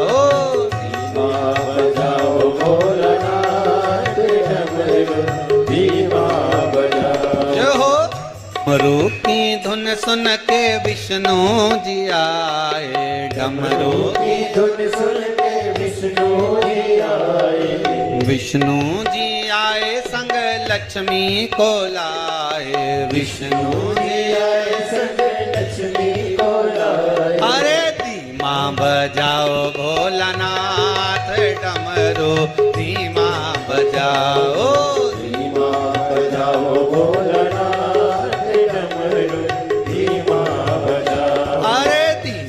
बजाओ भोलानाथ डमरू, धीमा बजाओ, धीमा बजाओ भोलानाथ डमरू, धीमा बजाओ। डमरू की धुन सुन के राम जी आए, डमरू की धुन सुन के राम जी आए, राम जी आए संग सीता को लाए, राम जी आए संग सीता सीता को लाए। अरे धीमा बजाओ भोलानाथ डमरू, धीमा बजाओ, धीमा बजाओ भोलानाथ डमरू, धीमा बजाओ। अरे धीमा बजाओ भोलानाथ डमरू, धीमा बजाओ, धीमा बजाओ भोलानाथ डमरू, धीमा बजाओ। डमरू की धुन सुन के कृष्ण जी आए, डमरू की धुन सुन के कृष्ण जी आए। कान्हा जी आए संग राधा को लाए, कान्हा जी आए संग राधा जो लाए। कान्हा जी आए संग राधा को लाए, कान्हा जी आए संग राधा को लाए। अरे धीमा बजाओ भोलानाथ डमरू, धीमा बजाओ, धीमा बजाओ भोलानाथ डमरू, धीमा बजाओ। अरे धीमा बजाओ भोलानाथ डमरू, धीमा बजाओ, धीमा बजाओ भोलानाथ डमरू, धीमा बजाओ। अरे धीमा बजाओ भोला, धीमा बजाओ, धीमा बजाओ भोला, धीमा बजाओ। ओ धीमा बजाओ भोला, धीमा बजाओ,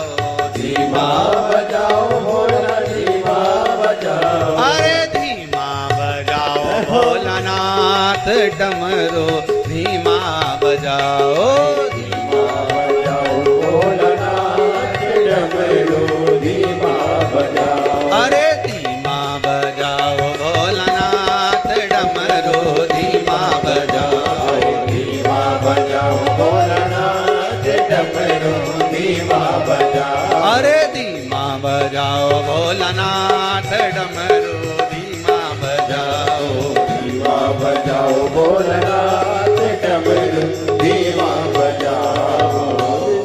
बोल काशी विश्वनाथ भगवान की जय। हर हर महादेव। अच्छा जम के बोलो महादेव, देव महादेव बोलो ना, देव भगवान को लगे कुछ मांग रहा, दे देगा तुरंत, ले जाए।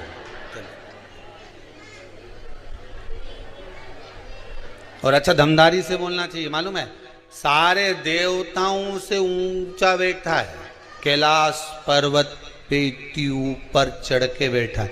जो इतना ऊपर बैठता है तो ऊंचा सुनता है, तुम धीरे से बोलोगे ना तो सुनाई नहीं देगा, जरा दमदारी से बोलना पड़ता है। अच्छा जोर से हर हर इतनी दमदारी सुनेगा ना तो फिर तो आ जाए।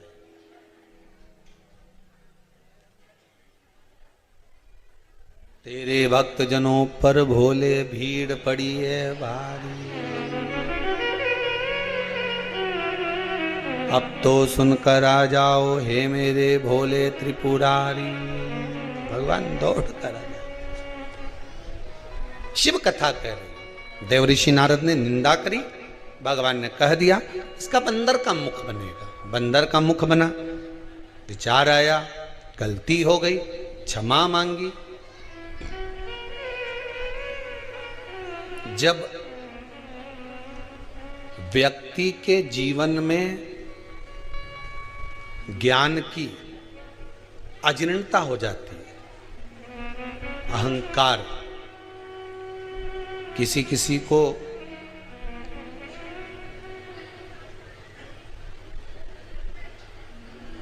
ज्ञान की अजीर्णता हो जाती है। हम इतने विद्वान हैं, हमारे पास में ये डिग्री है,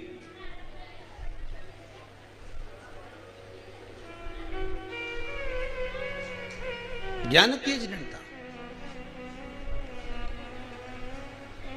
फिर लोग क्या कहने लगते हैं, देव ऋषि नारद ने विचार करा कि मैंने इतना कामदेव को जीत लिया और काम को जीतने के बाद कहाँ मेरा भाग्य फूटा कि मैंने देव अधिदेव महादेव को जाकर अपना अभिमान प्रस्तुत कर दिया।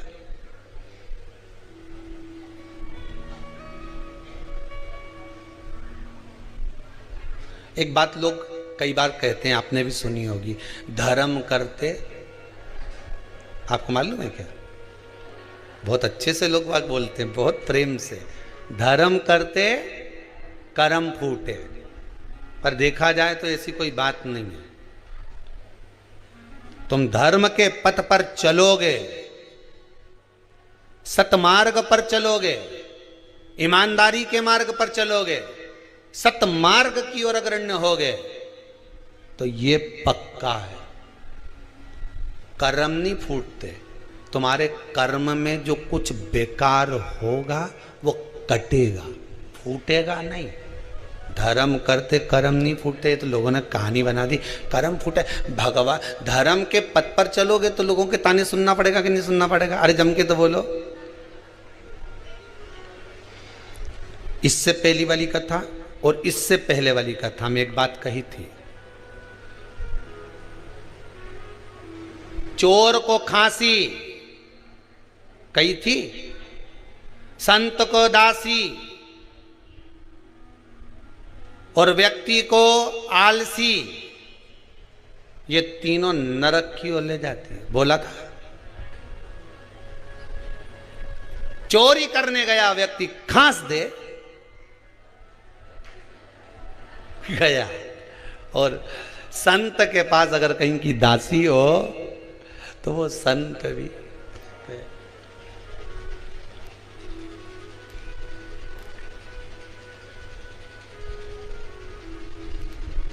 आज का जमाना में तो चेला भी बनाओ तो सोच समझ के बनाओ दादा। बट टीवी में देखा अभी 2-3-4 दिन से देख देख के, दादा काय चेला, गुरु की बदनाम करी रखवाली काय। 50 बार विचार करना पड़ेगा गुरु को चेला बनाने से पहले।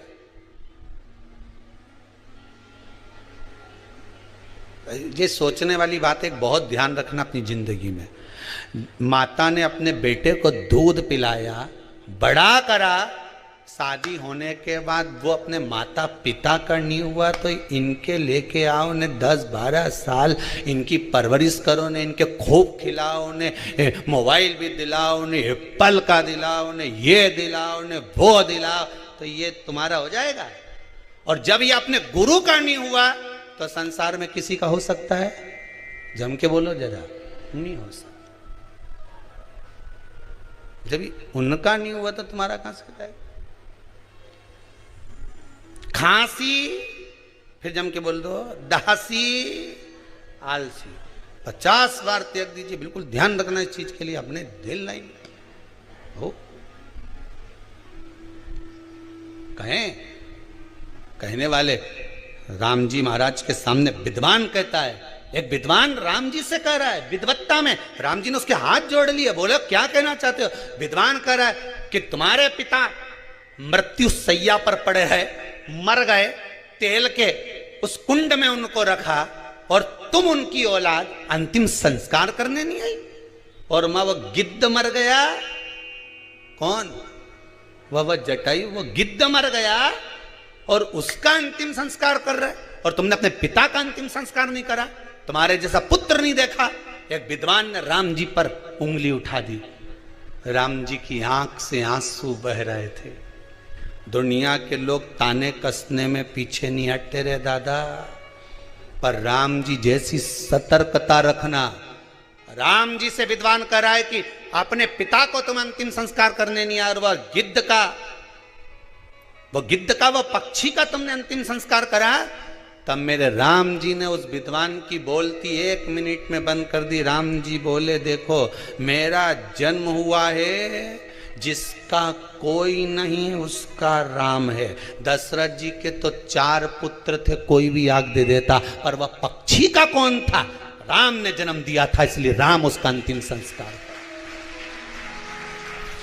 उस पक्षी का कौन था? जिसका कोई नहीं उसका राम है, जिसका कोई नहीं उसका मेरा भोले नाथ है। काय को टेंशन लेना? विद्वान चुप। अब क्या बोले उसके आगे? क्या बोले? जिसका कोई नहीं उसका राम है। परमात्मा है उसका।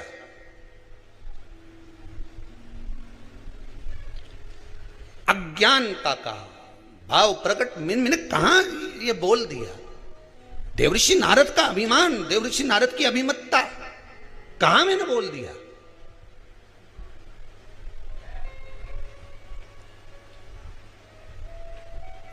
झूठ का जाल बिछाओगे, अहंकार का जाल बिछाओगे, प्रपंच का जाल बिछाओगे, उस जाल में एक दिन खुद ही फंस जाओगे। कोई दूसरा नहीं फंसेगा, तुम खुद फंसोगे। दूसरे के लिए खड्डा खोदोगे, खुद उसमें गिर जाओ। झूठ के जाल में खुद फंस जाओ। आज कहा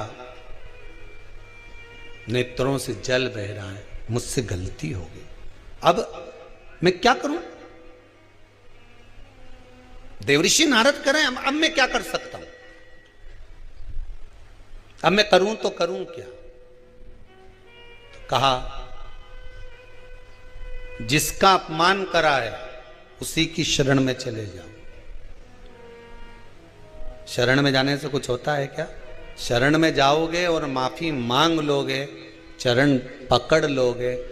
बेटा रोते हुए अपने माता पिता के चरण पकड़ ले तो क्या माता पिता माफ नहीं करते? लाखों का डब्बे में लगाया या शेयर मार्केट में लगाया या बाप को कर्जे में लदालूम कर दिया तो भी बाप बेटे से यही कहेगा, हे तो छोरा मेरा ही। फिर भी कह देगा कोई बात नहीं, आ मेरे गले लग जा। माता पिता सदगुरु परमात्मा होता ही ऐसा है, वो क्षमा कर देगा, जा। पर हम में फूल कर अहंकार, अभिमान, मैं हूं मैं हूं मैं हूं, नहीं। मुझ में बहुत ज्ञान है, मेरे बराबर कोई विद्वान नहीं, मुझे नहीं चाहिए किसी की भी अक्ल, मैं तो खुद अक्लबर हूं।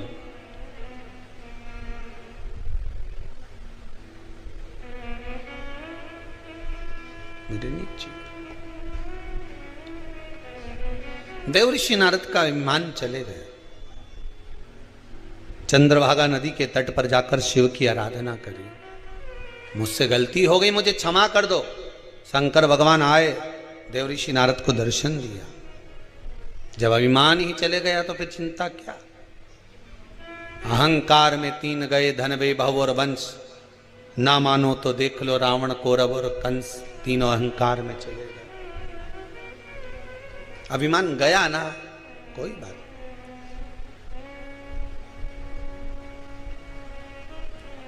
स्वान को, कौवे को श्राद्ध पक्ष में जब भोजन दिया जाता है, भोजन हम प्रदान करते हैं स्वान को, कुत्ते को और कौवे को।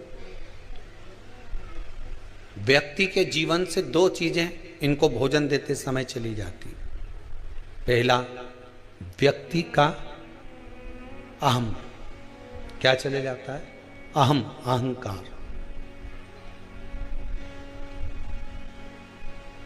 दूसरा, बुद्धि में किसी दूसरे के प्रति अगर गलत विचार आ रहा तो वो विचार समाप्त हो जाता। श्रेष्ठ विचार। पहले हमारे हिंदू धर्म में एक नियम था पक्षियों को दाना देने का, था कि नहीं था?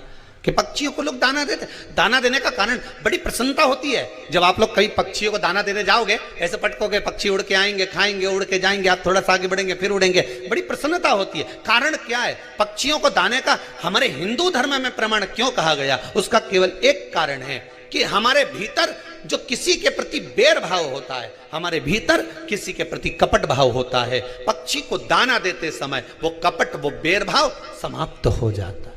पक्षी को दाना दे।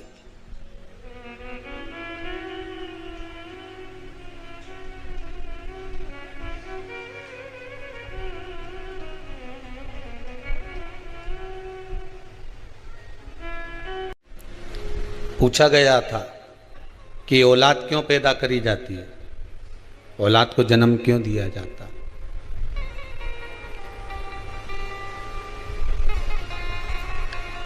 एक बार बड़ी सभा में जगतगुरु शंकराचार्य जी महाराज ये प्रश्न रख दिए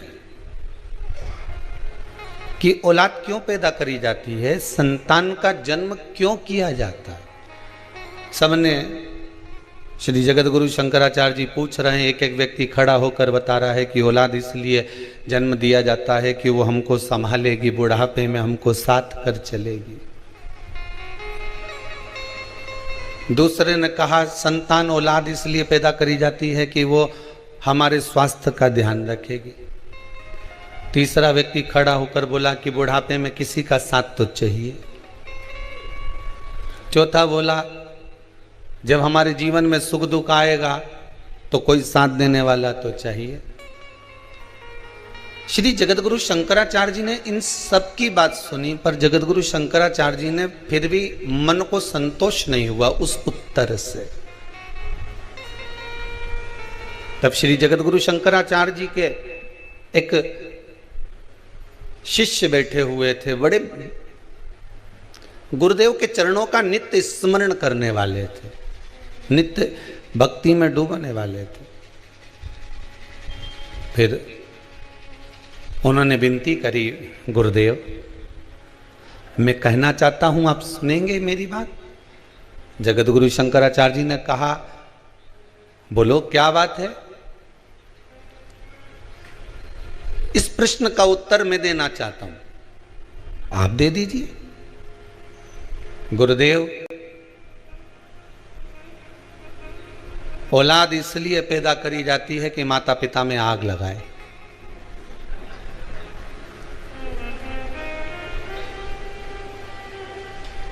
गरुण पुराण का सही मायना यही है, इसके सिवाय औलाद किसी काम की आई है। तुम्हारे कमरे में तुम सोते रहोगे, सिर दर्द होता रहेगा, औलाद अपना कमरा छोड़कर नहीं आएंगे। औलाद के सिर में दर्द होगा तो माँ दौड़कर चली जाएगी, बाप 50 बार पूछ लेगा बेटा चल मैं डॉक्टर को दिखाया हूँ, माँ कह देगी जरा चले जाओ, उसको स्वास्थ्य खराब है, उसका तबीयत खराब है, जाओ, बच्चा बीमार पड़ा हुआ है 4 दिन से, तुमसे पूछते नहीं बन रहा। पत्नी का कहना मानकर पिता भी 4 बार जाकर पूछ लेगा बेटा कोई तकलीफ है, चल मैं तेरे को डॉक्टर को दिखा दूं, चल मैं तेरा चेकअप करवा दूं, चल मैं ऐसा कर दूं। माँ 50 बार पूछ लेती है बेटा तुझे तकलीफ क्या है, तुझे दुख क्या है। पर बहुत कम बेटे, बहुत कम होंगे। ऐसा नहीं कहता हूं कि नहीं होंगे, होंगे पर बहुत कम। जो माता पिता के सिर में दर्द भी हो तो 50 बार जाकर पूछ ले कि मम्मी क्या बात है, आज आप उदास दिख रही हो, आपका चेहरा उतरा हुआ है, कोई तकलीफ शरीर में हो तो चलो मैं डॉक्टर के पास ले चलता हूं।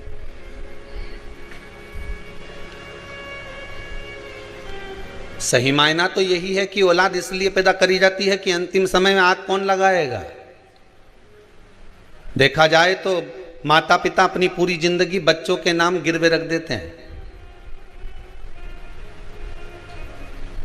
सोना गिरवे रखे से छुड़ा सकते हो, सही है कि गलत है, बोलो तो सही।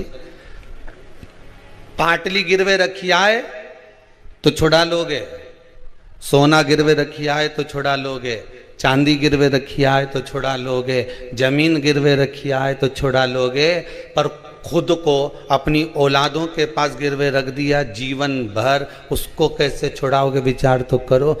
ये जिंदगी तुमने गिरवे ही तो रखी है, बस कमा कमा कर लाते जाओ, देते जाओ, ब्याज भरते जाओ, गिरवे में तो रखे हुए हो। बस कमाया किसके लिए, औलादों के लिए, जोड़ा किसके लिए, संतानों के लिए। बेटी में साड़ी किसके लिए रखी थी जमा जमा के, बहू और बेटी के लिए। शादी करेंगे छोरी की तो उसको दे देंगे, बहू आएगी तो उसको दे देंगे। खुद ने अच्छी नहीं पहनी, उनके लिए संजो संजोग कर रखी। ये गिरवे ही तो रखे हो तुम अपने परिवार में, गिरवे ही तो पड़े हो तुम अपने कुटुंब में। बस कमा रहे हो, जोड़ रहे हो और छोड़ रहे हो। सोना गिरवे रखा तो उसको छुड़ा सकते हो, चांदी गिरवे रखी तो उसको छुड़ा सकते हो, पर तुम अपने परिवार से कैसे छूट पाओगे वो तो विचार कर लो तुम। आखिरी तक भी मरने के बाद अगर बुढ़िया मर जाती है और सोने की मुर्की कान में पड़ी रह जाती है, कहीं पाँव में चांदी की मोटी मोटी, पहले वो तगड़ी पहनते थे, क्या बोलते, पैड़ी पहनते थे पाँव में मोटी मोटी, तो सुनार को बुलाते थे, मरी हुई डुकरिया पड़ी रहती थी और सुनार आकर कहते थे, बहुवन छाती पे खड़ी रहती थी, काटो। काटिए। और अगर यहाँ नहीं काटते थे तो शमशान ले जाते थे सुनार को कि वहां कटवाते थे, पाँव में पड़ी हुई चांदी की बेड़ियों को। कि अभी और ब्याज बाकी रह गया चुकाने के लिए, उसको निकालिए।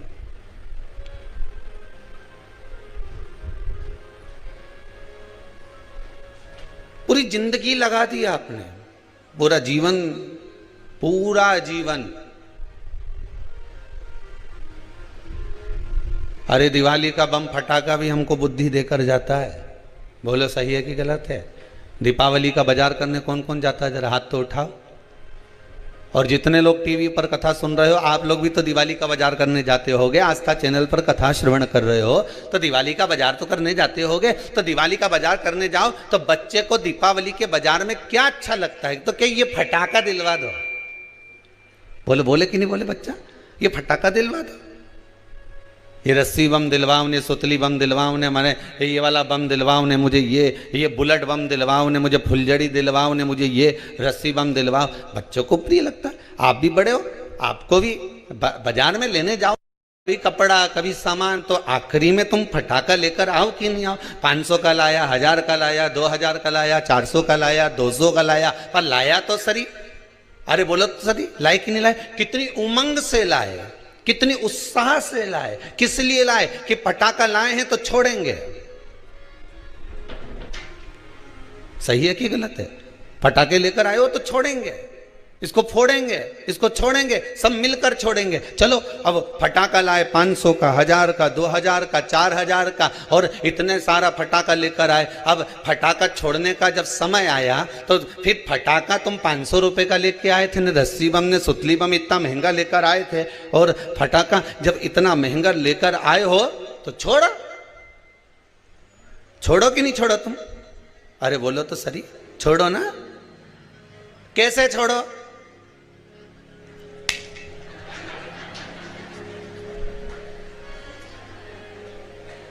अब जब तुम 500 का लाए हो, अरे बोलो तो जम के, 2000 का लाए, इतनी बड़ी पेटी खरीद कर लेकर आए, इतना सारा पैसा खर्च कर कर लेकर आए हो, तो अब सारा घर का लोगों को क्यों, अब मैं फटाखा छोड़ूंगा नहीं, सब यहीं खड़ा रहो, हिल मत जाना।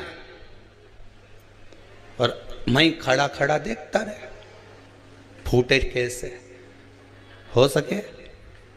बोलो तो सही।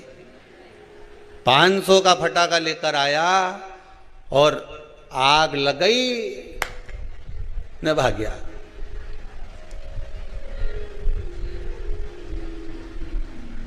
$500 का फटाखा लाया, आग लगाई और भागा। छोड़कर गया कि नहीं गया? अरे बोलो तो जम के, छोड़ा भागा।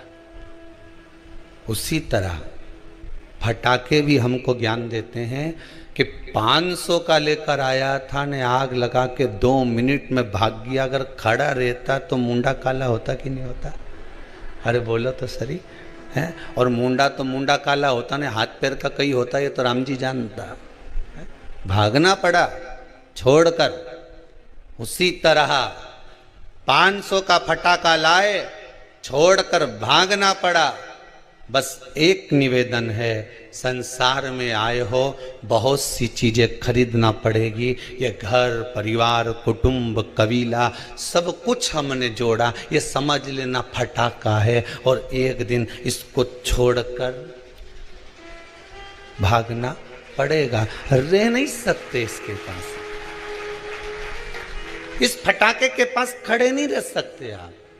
और आप में किसी में सामर्थ्यता हो तो खड़े होकर बता देना, एक पेटी में आग लगा वहीं खड़े रह जाए। अभी दशहरा आने वाला है, किसी से कह देना रस्सी बम हमारे सामने जला, मैं तो यहीं खड़ा, जा कर क्या कर लेगा? 1000 रुपए का लेके आया हूं मैं, 5000 का लेके आया ने, आग लगा मेरे सामने लगा, परिवार वाले के इकट्ठा कर लेना, रे फटाका है अभी आग लगाऊं, देखो 5000 का लेके आया हूं। खड़े रहोगे? नहीं, आग लगाए ना भागना पड़ेगा। उसी तरह परिवार कुटुंब कबीला नाते रिश्ते, fridge cooler washing machine dining, ये सोफा ये पलंग ये मकान ये जमीन ये जायदाद सारी संपदा हमने जोड़ी, ये फटाके की तरह है। जिस दिन परमात्मा आग लगाएगा उस दिन भागना पड़ जाएगा, तुरंत छोड़कर जाना पड़ेगा, इस संसार सागर से निकलना पड़ेगा। बस इतना ध्यान रखो, पेटी पास में रखो, सुतली बम पास में रखो, रस्सी बम पास में रखो। निवेदन है पर आग मत लगाना, आग लगाओगे तो भागना पड़ेगा। रहो संसार में, रहो कुटुंब में, रहो परिवार में, नातों में, रिश्तों में, कहीं रहने की मना नहीं है, खूब रहो।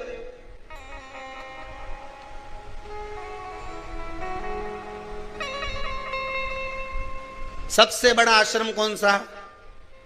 जम के बोलिए जरा। गृहस्थ आश्रम। जितने लोग टीवी पर कथा सुन रहे हैं सब सावधानी से ध्यान से सुनना। सबसे बड़ा आश्रम कौन सा? गृहस्थ आश्रम। कोई तुमसे कहे साधु बन जाओ, कि हम तो नहीं बने दादा। कोई तुमसे कहे सन्यासी बन जाओ, तो कहने रेन दे दादा, तुम्हारा पांव पड़े, सारा साधु सन्यासी हम तो खूब देखिया, हमें नहीं बनना। कोई बोले तुमसे साधक बन जाओ, तो हमें वे भी नहीं बनना। कोई तुमसे कहे कि कोई तपस्वी बन जाओ, जोगी बन जाओ, सन्यासी बन जाओ, तो कि हम तो वे भी नहीं बने दादा, हम तो घर में 2 रोटी बनाए खाएं। तो कोई तुमसे कहे कि नर्मदा के घाट पे जाके बैठ जाओ, रेन दे दादा, घर के बाहर बैठो तो बस योर वाला महाराज चिल्ला चिल्ला के बोले, मत तुम क्योंकि नर्मदा के घाट बैठ जा, रहने दे तू तो। फिर कहीं का बोले कि गंगा के घाट पर जाकर बैठ जा, हम तो घर में भले मन चंगा कटोते में गंगा।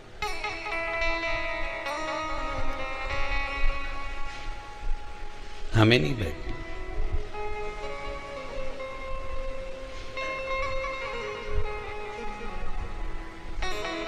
फिर कहाँ रहोगे? तो कहा जैसे मीरा घर में रहती थी, नामदेव जी घर में रहते थे, रामकृष्ण परमहंस जी घर में रहते थे, संत तुकाराम जी घर में रहते थे, मुक्ताबाई घर में रहती थी, कर्माबाई घर में रहती थी। भगवान उसको मिला कि नहीं मिला? मिला ना। ऐसे ही हम भी घर में रहेंगे। घर में रहना कोई सरल बात है? अरे भैया, माना कठिन है घर में रहना, पर घर में ही तो भगवान मिलेगा। यशोदा रानी को मिल गया, नंद बाबा को मिल गया, मेरे दशरथ जी महाराज को मिल गया, कौशल्या मैया को मिल गया, तो मुझे क्यों नहीं मिलेगा? क्यों नहीं मिल सकता? रहो घर में। बस इतना याद रखो, जैसे किसी एक सेठ जी के लड़के की शादी, सेठ जी ने कहा एक से बढ़कर एक आइटम आना चाहिए। बैंड देखो कहाँ का जोरदार है, कैसा वहां का बैंड जोरदार है, उसी को बुक करो। हलवाई कहाँ का जोरदार है, कैसा वहां का हलवाई जोरदार है, उके बुक करो। बोलो सही है कि गलत है? जिसके यहाँ अच्छी शादी होती है खूब पैसा खर्च करे तो अच्छा अच्छा चुन चुन के लाए। तो किसी ने कह दिया साहब दूल्हा काय पे बैठेगा, तो कि घोड़ी पे बैठेगा, तो घोड़ी ढूंढो। तो कैसा घोड़ी? तो वो वहां की जोरदार थी साहब, ऐसी घोड़ी क्या जोरदार, दूल्हा ऊपर अगर बैठ जाए तो लगे कि दूल्हा। अगर शादी करो नहीं छोरा की तो घोड़ी तो उनंग की लाना सा। अच्छा ऐसा क्या हुआ घोड़ी में? अरे क्या जोरदार घोड़ी ने दूल्हा जब बैठे तो ऐसो लगे, नहीं तो शादी मत कर जो साहब, घोड़ी लाओ तो उनंग की लाना, घोड़ी लाओ तो उधर की लाना, नहीं तो तुम तो शादी मत करो छोरा की। इतना पैसा खर्च करो ने घोड़ी में क्यों ला? तो इतने में सेठ जी बोले चलो घोड़ी बुक करने चलते हैं। और सेठ जी गए, सेठानी गई और सब मिलके घर वहां पर जाके बात करी कि भैया तुम्हारे यहाँ घोड़ी है? कि हाँ है। तो शादी में दो क्या? तो क्यों नहीं देंगे, कितना पैसा लोगे? तो कि पैसे की बात तो बाद में हो जाएगी, कोई दिक्कत नहीं, ले जा, पर शर्त एक है। क्या? घोड़ी पे कौन बैठेगा? दूल्हे का बाप बोला मेरा छोरा बैठेगा। घोड़ी पे बैठने के लायक है कि नहीं? इतना में तो बाप के गुस्सा आ गया। बता, घोड़ी पे तो दूल्हा ही बैठे नहीं, छोरा ही बैठे, बैठने के लायक है कि नहीं? जब उसका बाप इतना पैसे वाला तो छोरा भी तो पैसे वाला, क्यों नहीं बैठने के लायक है? नहीं, घोड़ी पे बैठने के लायक तो है, पर शर्त इतनी सी है कि मेरी जो घोड़ी है वो 3 बार उछलती है। यहां से चलेगी, दरवाजे पे पहुंचने से पहले 3 बार उछलेगी। एक बार धीरे से उछलेगी, दूल्हा समझ जाएगा अरे इतना तो हमारा छोरा समझदार है। दूसरी बार उछलेगी, थोड़ी दम के उछलेगी, इतना भी समझ जाए। इतने में तीसरी बार जब उछलेगी ना, फिर तो हमारे भी बस की नहीं रहे। फिर छोरा का फर्ज है कि जैसे उछले वैसे कूद जा, और नहीं कूदा तो इसके बाद जो घसीट के ले जाए नहीं, और जगह जगह से दोची पड़े, फिर हमारी गारंटी नहीं है। अब बोलो तुम्हें घोड़ी चाहिए कि नहीं चाहिए, तो के साहब हम फोन पे बता देंगे, हम घरे जा ही रिया। अब घर जाके इनने विचार करा तो सारा रिश्तेदार मिलने आया, तुम तो साहब माँ गए थे घोड़ी बुक करने के लिए। हाँ साहब, तो क्यों नहीं करी? जब तक घोड़ी नहीं करो नहीं तो शादी मत कर, जो घोड़ी होए तो वहीं की होए। अभी कई की घोड़ी साहब 3 बार उछके, और आखिरी बार उछले जब तो कूदना पड़ेगा, नहीं कूदो तो फिर वो तो जगह जगह से घसीट दे, पूरा सत्यानाश मिला दे वह घोड़ी। नहीं साहब, घोड़ी करो तो वहीं की करो। सारा पत्नी ने भी कह दिया जी कर लो ना, घोड़ी करने में क्या जाने, कर तो लो, पर वो उछके 3 बार, और 3 बार उछलने में, और तीसरी बार समझदार होगा तो कूद जाएगा। पहले छोरा से पूछ लो कूदे कि नहीं कूदे।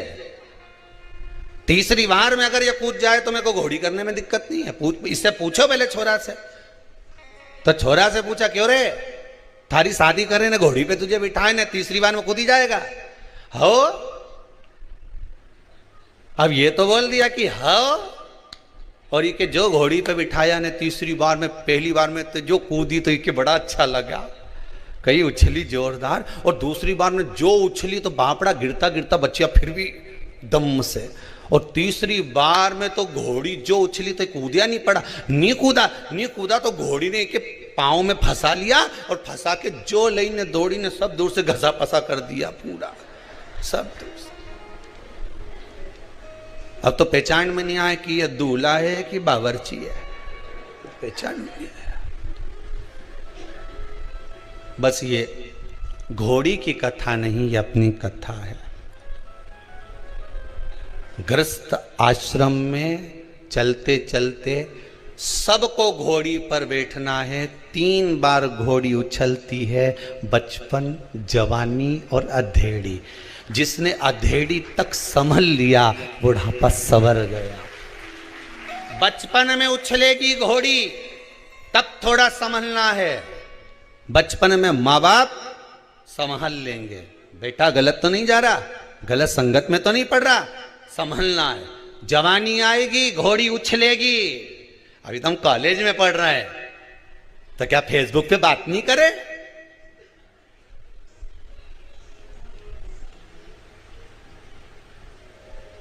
क्या व्हाट्सएप नहीं चला है? घोड़ी उछली, बहुत अच्छे से समझना हो। बचपन में उछली, माता पिता ने संभाल लिया। जवानी में उछली, डामाडोल हो गया, डामाडोल। और तीसरी बार में कूदना जरूरी है। अधेड़ी आए तब, शादी हो गई, बच्चे हो गए, सब अपने अपने काम धंधे से लग गए, फिर उछकी।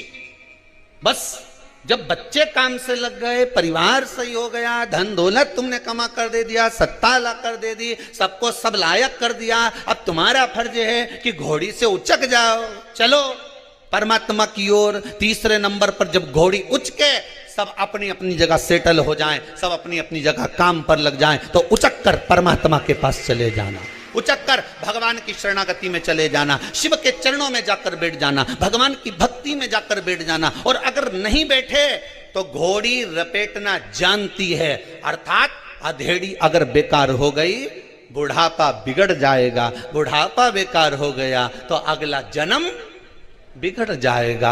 कई लोग हैं अगला जन्म बिगड़ गया लोगों का, कहीं हाथ बेकार, कहीं पाँव बेकार, कहीं शरीर बेकार। किसी से जाकर पूछें गुरुजी बताओ ये हमारे यहाँ बच्चा हुआ ऐसा क्यों हुआ, बेटी हुई ऐसी क्यों हुई, भाई हुआ ऐसा क्यों हुआ, कुटुंब में ऐसा क्यों हो गया, ऐसा व्यक्ति क्यों पैदा हो गया, उसको शरीर में ऐसी विकलांगता क्यों उत्पन्न, उससे पूछो। क्योंकि जन्म मिला था, बचपन, जवानी, अधेड़ी, बुढ़ापा, मनुष्य का शरीर मिला था साधने के लिए, पर परमात्मा का नहीं हो पाया। आखिरी में न बचपन में लांगा न जवानी में लांगा। घोड़ी तो उछली थी, अगर कूद जाता तीसरी बार में भगवान के चरणों में पहुंच जाता तो शायद अगला जन्म संवार लेता, पर अगला जन्म संवार नहीं सका। परमात्मा ने बारंबार मौका दिया। ऐसा कोई मनुष्य पैदा नहीं हुआ संसार में, चाहे राजा हो, रंक हो, भिखारी हो, चाहे ब्राह्मण, संत, साधु, सन्यासी, तपस्वी, साधक, उपासक, कोई भिक्षुक, कोई भिखारी, कोई राजा, कोई सांसारिक मनुष्य, कोई गृहस्थ आश्रम में रहने वाला, कोई घर में रहने वाला व्यक्ति, हर एक व्यक्ति को मेरा भोलेनाथ एक मौका जरूर देता है। किसी व्यक्ति से उसको एक बार जोड़ देता है कि मैंने तुझे मौका दिया है, इससे जुड़ जाना और जुड़ने के बाद तेरी जिंदगी संवार लेना। इस व्यक्ति से मैंने तुझे जोड़ा है, तेरे विश्वास से तुझे जोड़ा है। भगवान शंकर, मेरा भोलेनाथ, मेरा राम, मेरा कृष्ण, मेरा परमात्मा संसार के हर मनुष्य को, चाहे वो कोई मंत्री हो, संतरी हो, गृहस्थी हो, चाहे भिखारी हो, चाहे कोई किसी भी धर्म का, किसी भी वर्ण का, किसी भी गोत्र का हो, हर व्यक्ति को, चाहे छोरा हो चाहे छोरी हो, चाहे व्यक्ति हो, हर व्यक्ति को भगवान एक बार किसी अच्छे व्यक्ति से जुड़ने का मौका देता है कि इससे जुड़ जाना, अपनी जिंदगी बना लेना। पर उससे जुड़ने के बाद भी आप अलग होकर अपनी जिंदगी को नरक बना लो तो तुम्हारा जीवन व्यर्थ बेकार है। उससे जुड़ने के बाद भी तुम अगर परमात्मा के नहीं हो पाए तो फिर संसार में किसके होगे?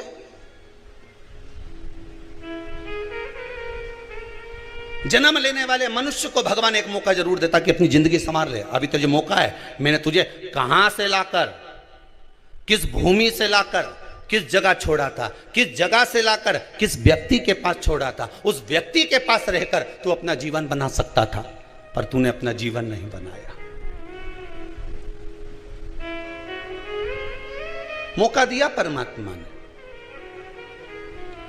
पर हमारा अहंकार, हमारा अभिमान, हमारी अहमता हमको जुड़ने लगी।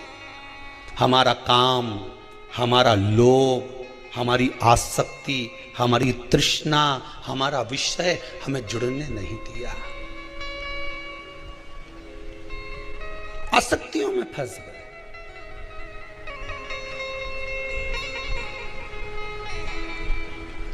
परमात्मा अगर किसी का काम कर देता है तो दुनिया के लोग परमात्मा का गुणगान गाते हैं। वो लोग गाए कि नहीं गाए?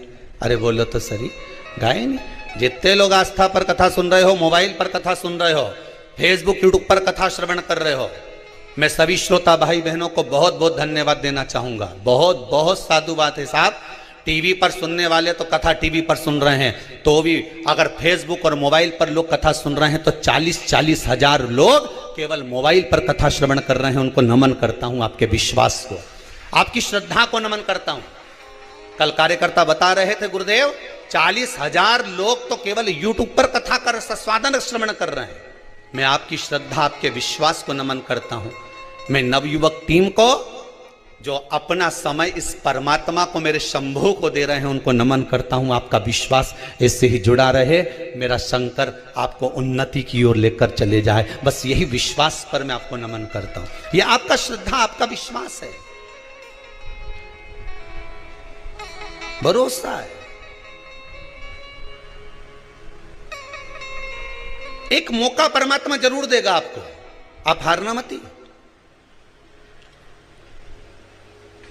आज दिल्ली से एक माताजी आई हुई थी, वो कह रही थी गुरुजी मैं पिछली बार अपने बेटे को लेकर आई थी, उसका एक एग्जाम नहीं निकल रहा था और वो उस कहाँ गई, वो बैठी होंगी कहीं ना कहीं, खड़ी होइए जरा, माइक दीजिए जरा।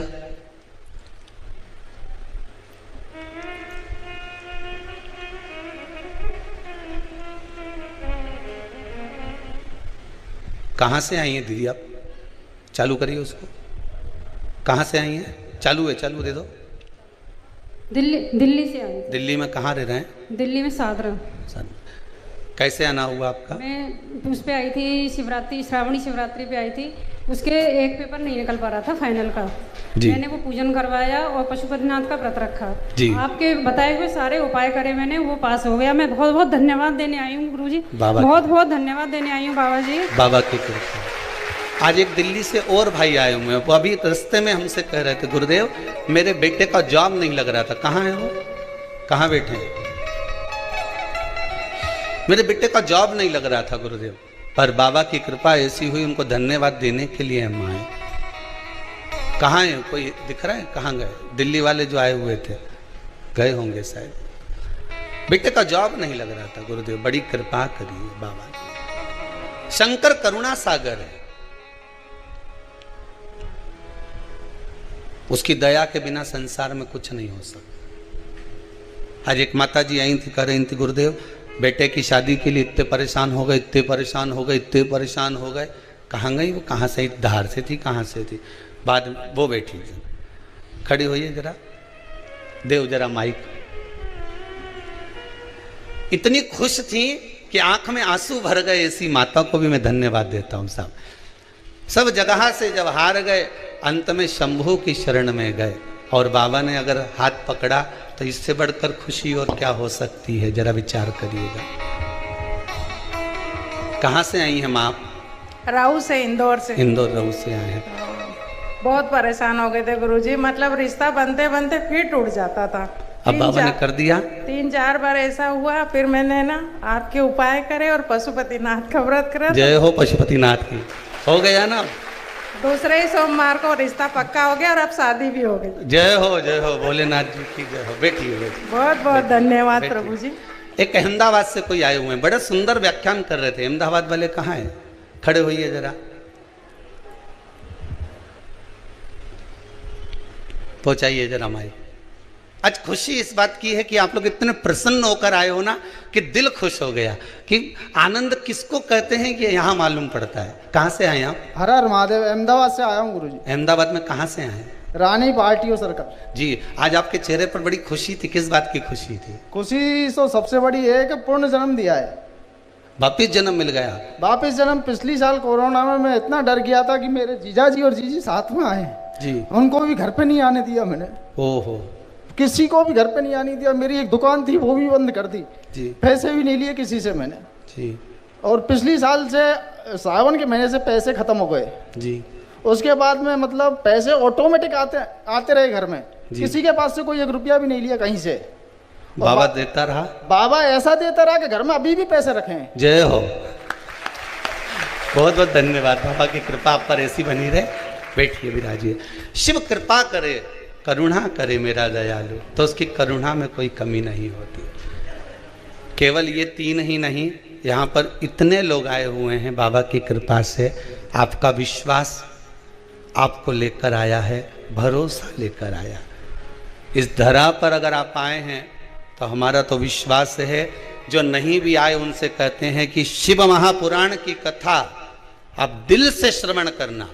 जो नवयुवक बच्चे हैं, कंपटीशन एग्जाम में बैठ रहे हैं, इंटरव्यू देने जा रहे हैं, नौकरी के लिए जा रहे हैं, मैं उनसे भी कहूंगा बेटा एक बार इस शिव महापुराण की कथा को भले मोबाइल पर सुनो, टीवी पर सुनो, अपने घर पर बैठकर सुनो, चाहे कहीं पर भी बैठकर सुनो, पर इस पितृ मोक्ष शिव महापुराण की कथा को एक बार जरूर सुनना। तो काल सर्प दोष, पितृ दोष, आहूत दोष, वासुक दोष, सारे दोष मिट जाएंगे और तेरा जॉब जरूर लगेगा। तू पास होगा, उत्तीर्ण होगा, अग्रण्य बढ़ेगा, चिंता मत करना। तो बाबा पर विश्वास रखकर आगे बढ़ बस, शंभू का नाम लेकर। भगवान स्वयं कथा कह रही है कि परमात्मा एक मौका देता है आपको जुड़ने का। अगर आप जुड़ गए तो परमात्मा आपको ले जाकर कहीं अच्छी जगह छोड़ देता है, अच्छी जगह।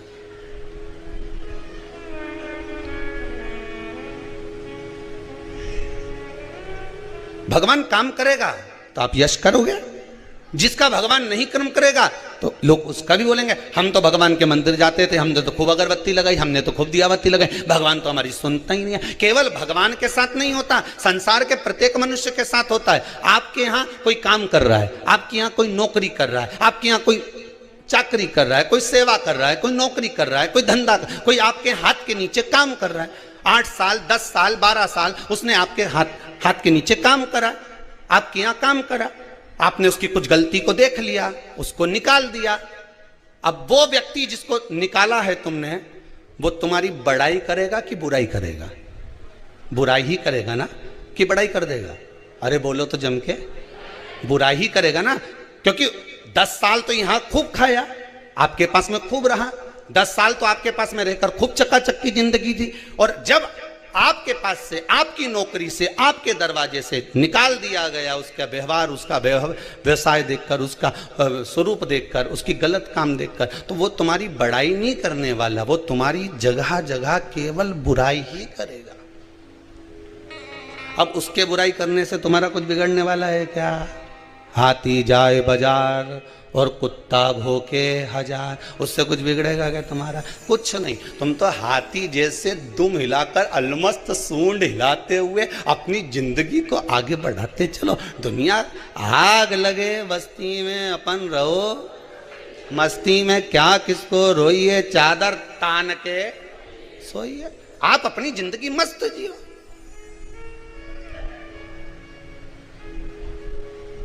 दुकान किस किस की है?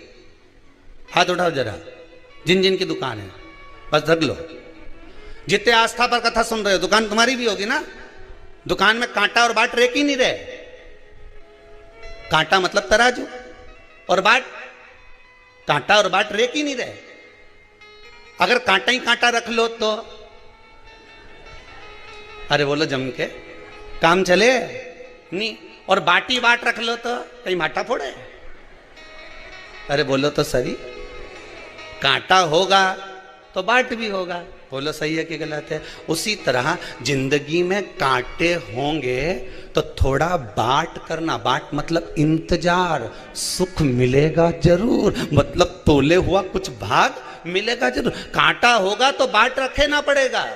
बाट मतलब इंतजार रखना पड़ेगा। जिंदगी में कांटे तो दुनिया के लोग बोएंगे, बहुत कांटे चुभाएंगे, पाँव में चुभाने के लिए आएंगे, पर थोड़ा सा इंतजार करना। इंतजार मतलब बाट जोना, इंतजार करना, थोड़ी प्रतीक्षा करना, भगवान पर विश्वास रखना, भरोसा रखना और दृढ़ता रखना। तो जैसे कांटे पर बाट रखाता है तो वस्तु तुला जाती है, उसी तरह जिंदगी में कांटे बोने वाले कांटे बोएंगे, पर बाट जो कर चलना, इंतजार कर कर चलना, तो कुछ ना कुछ तुला कर तेरा भी जीवन सार्थक हो सकता है। कांटा होगा तो बाट होगा। अकेला बाट किसी काम का नहीं होता और अकेला कांटा किसी काम का नहीं होता।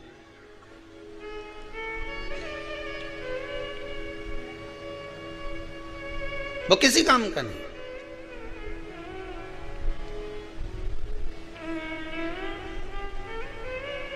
दुनिया के लोग बहुत कहेंगे, खूब कथा सुनती थी, खूब, जरा सा दुख आया कि दुनिया के लोग उंगली उठाना चालू कर देंगे। तुम घबराना मती। हाँ सुनती थी, और खजूर वाली चोटी बना के जाना, ले सुनू मैं तो जा, क्या कर ले। अब दुख आन पड़ा, इतनी तकलीफ आई, क्या कर लिया तेरे बाबा महादेव ने? तो क्या उसने करा तभी तो इतनी शान से जी रही। और आपसे निवेदन है, पहले भी कथा में कहा, दुख कितना भी आए, कितना भी आए, पर चेहरे से स्माइल मत जाने देना। तुम्हारी स्माइल तो ना जाने कितनों को घायल कर जाएगी, ना जाने कितनों को। दुनिया के लोग कहेंगे, इतना दुख आने के बाद कर्जे में लदा लूम पड़ी, दुकान नहीं चल रही, फैक्ट्री बिकने में पड़ी, सारा मकान बैंक में पड़ा, इसके बाद भी इसके चेहरे पे इतनी स्माइल।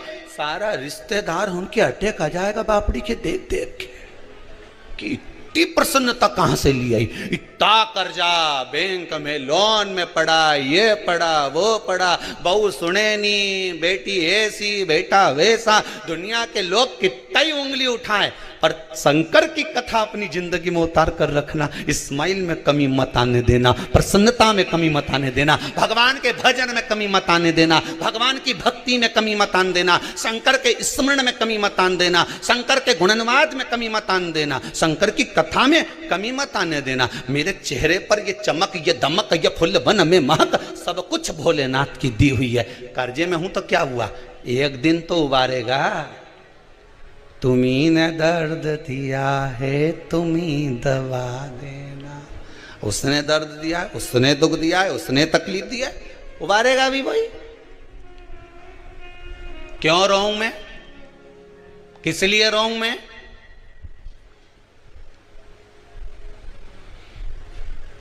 गुरुजी मेरी जमीन पे कब्जा कर लिया। ओहो, तेरे मन पे तो नहीं करा, काय पे करा है? जम के बोलिए, जमीन पर। गुरुजी मुझे बताया ही नहीं, रजिस्ट्री करा ली। कोई बात नहीं, तेरा भाग्य पे तो रजिस्ट्री नहीं कराई। अरे बोलो तो सरी, कराएगा? तेरा मन, तेरी बुद्धि, तेरा चित्त सब ले जाके भगवान पर सौंप दे, फिर देखें वो रजिस्ट्री काम आएगी कि ये रजिस्ट्री काम आएगी। फिर देखा जाए वो काम आएगा कि ये काम आएगा। संसार के लोगों से व्यवहार निभाओगे तो एक ना एक दिन धोखा खाओगे, पर मेरे महादेव से व्यवहार निभाओगे तो दुनिया के लोगों के मुख चुप करके ऊपर बढ़ते चले जाओगे। संसार के लोगों से व्यवहार नहीं निभाना। संसार के लोगों में तो ऐसे रहना जैसे जल में कमल का फूल रहे। मेरे अवगुण दोष समर्पित हो सरकार तुम्हारे चरणों में। हमें परिवार में, नातों में, रिश्तों में, कुटुंब में, कबीले में सबके साथ रहो, कमल के फूल के जैसे रहो। कमल का फूल के नीचे कितना कीचड़ ले, पर फूल कितना जोरदार रहनी। ओके, देखते से तोड़ने का मन करे, जो तोड़ने जाए वो पहले कीचड़ में धस जाए, जब पहले धस। कमल के फूल के तोड़ने जाए। भगवान कहते हैं मेरा भक्त जो मेरा स्मरण करता है, मेरे शंकर कहते हैं जो मेरे मंत्र में डूबा रहता है, जो शिव महापुराण में हमेशा डूबा रहता है। रात को भी मन नहीं लग रहा तो मोबाइल में कथा सुनने बैठ गए, दिन में मन नहीं लग रहा तो कथा सुनने बैठ गए। अभी 2-4-8 दिन नहीं आई ना तो लोगों की नींद नहीं आई। शिवर वाला महाराज कब कथा सुनाएगा, राम जी कब कथा आएगी। तो हमारे कार्यकर्ता बोले यहाँ से ऑफिस में से कि और भी तो आ रही कथा, वो सुन लो। नहीं, शिवर वाला कब आएगा? नहीं तो कथा सुनो, मना नहीं, पर मन नहीं लगे। खानो नहीं भावे मन, पीनो नहीं भावे रे। कल एक माता जी ने लिख के भेजा है, क्या नाम, रामेती बाई लिख के भेजी है रतलाम से। गुरु जी को धन्यवाद देना, अगर श्राद्ध में कथा नहीं आती तो मुझे पूड़ी और खीर भी नहीं भाती। धन्य है रामेती बाई थारे।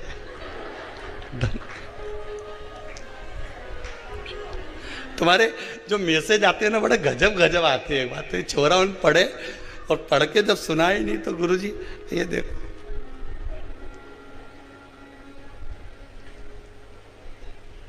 एक तो दादा हमें तो लिखना नहीं आया, नहीं तो हम ऐसे टाइप कर करके भेज दे।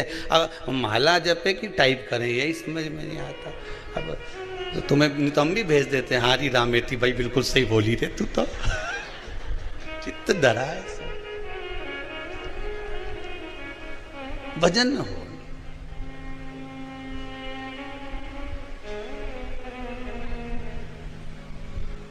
कहे कहने वाला कहे, पर अगर भोले बाबा का सहारा न होता तो दुनिया में कोई हमारा न होता।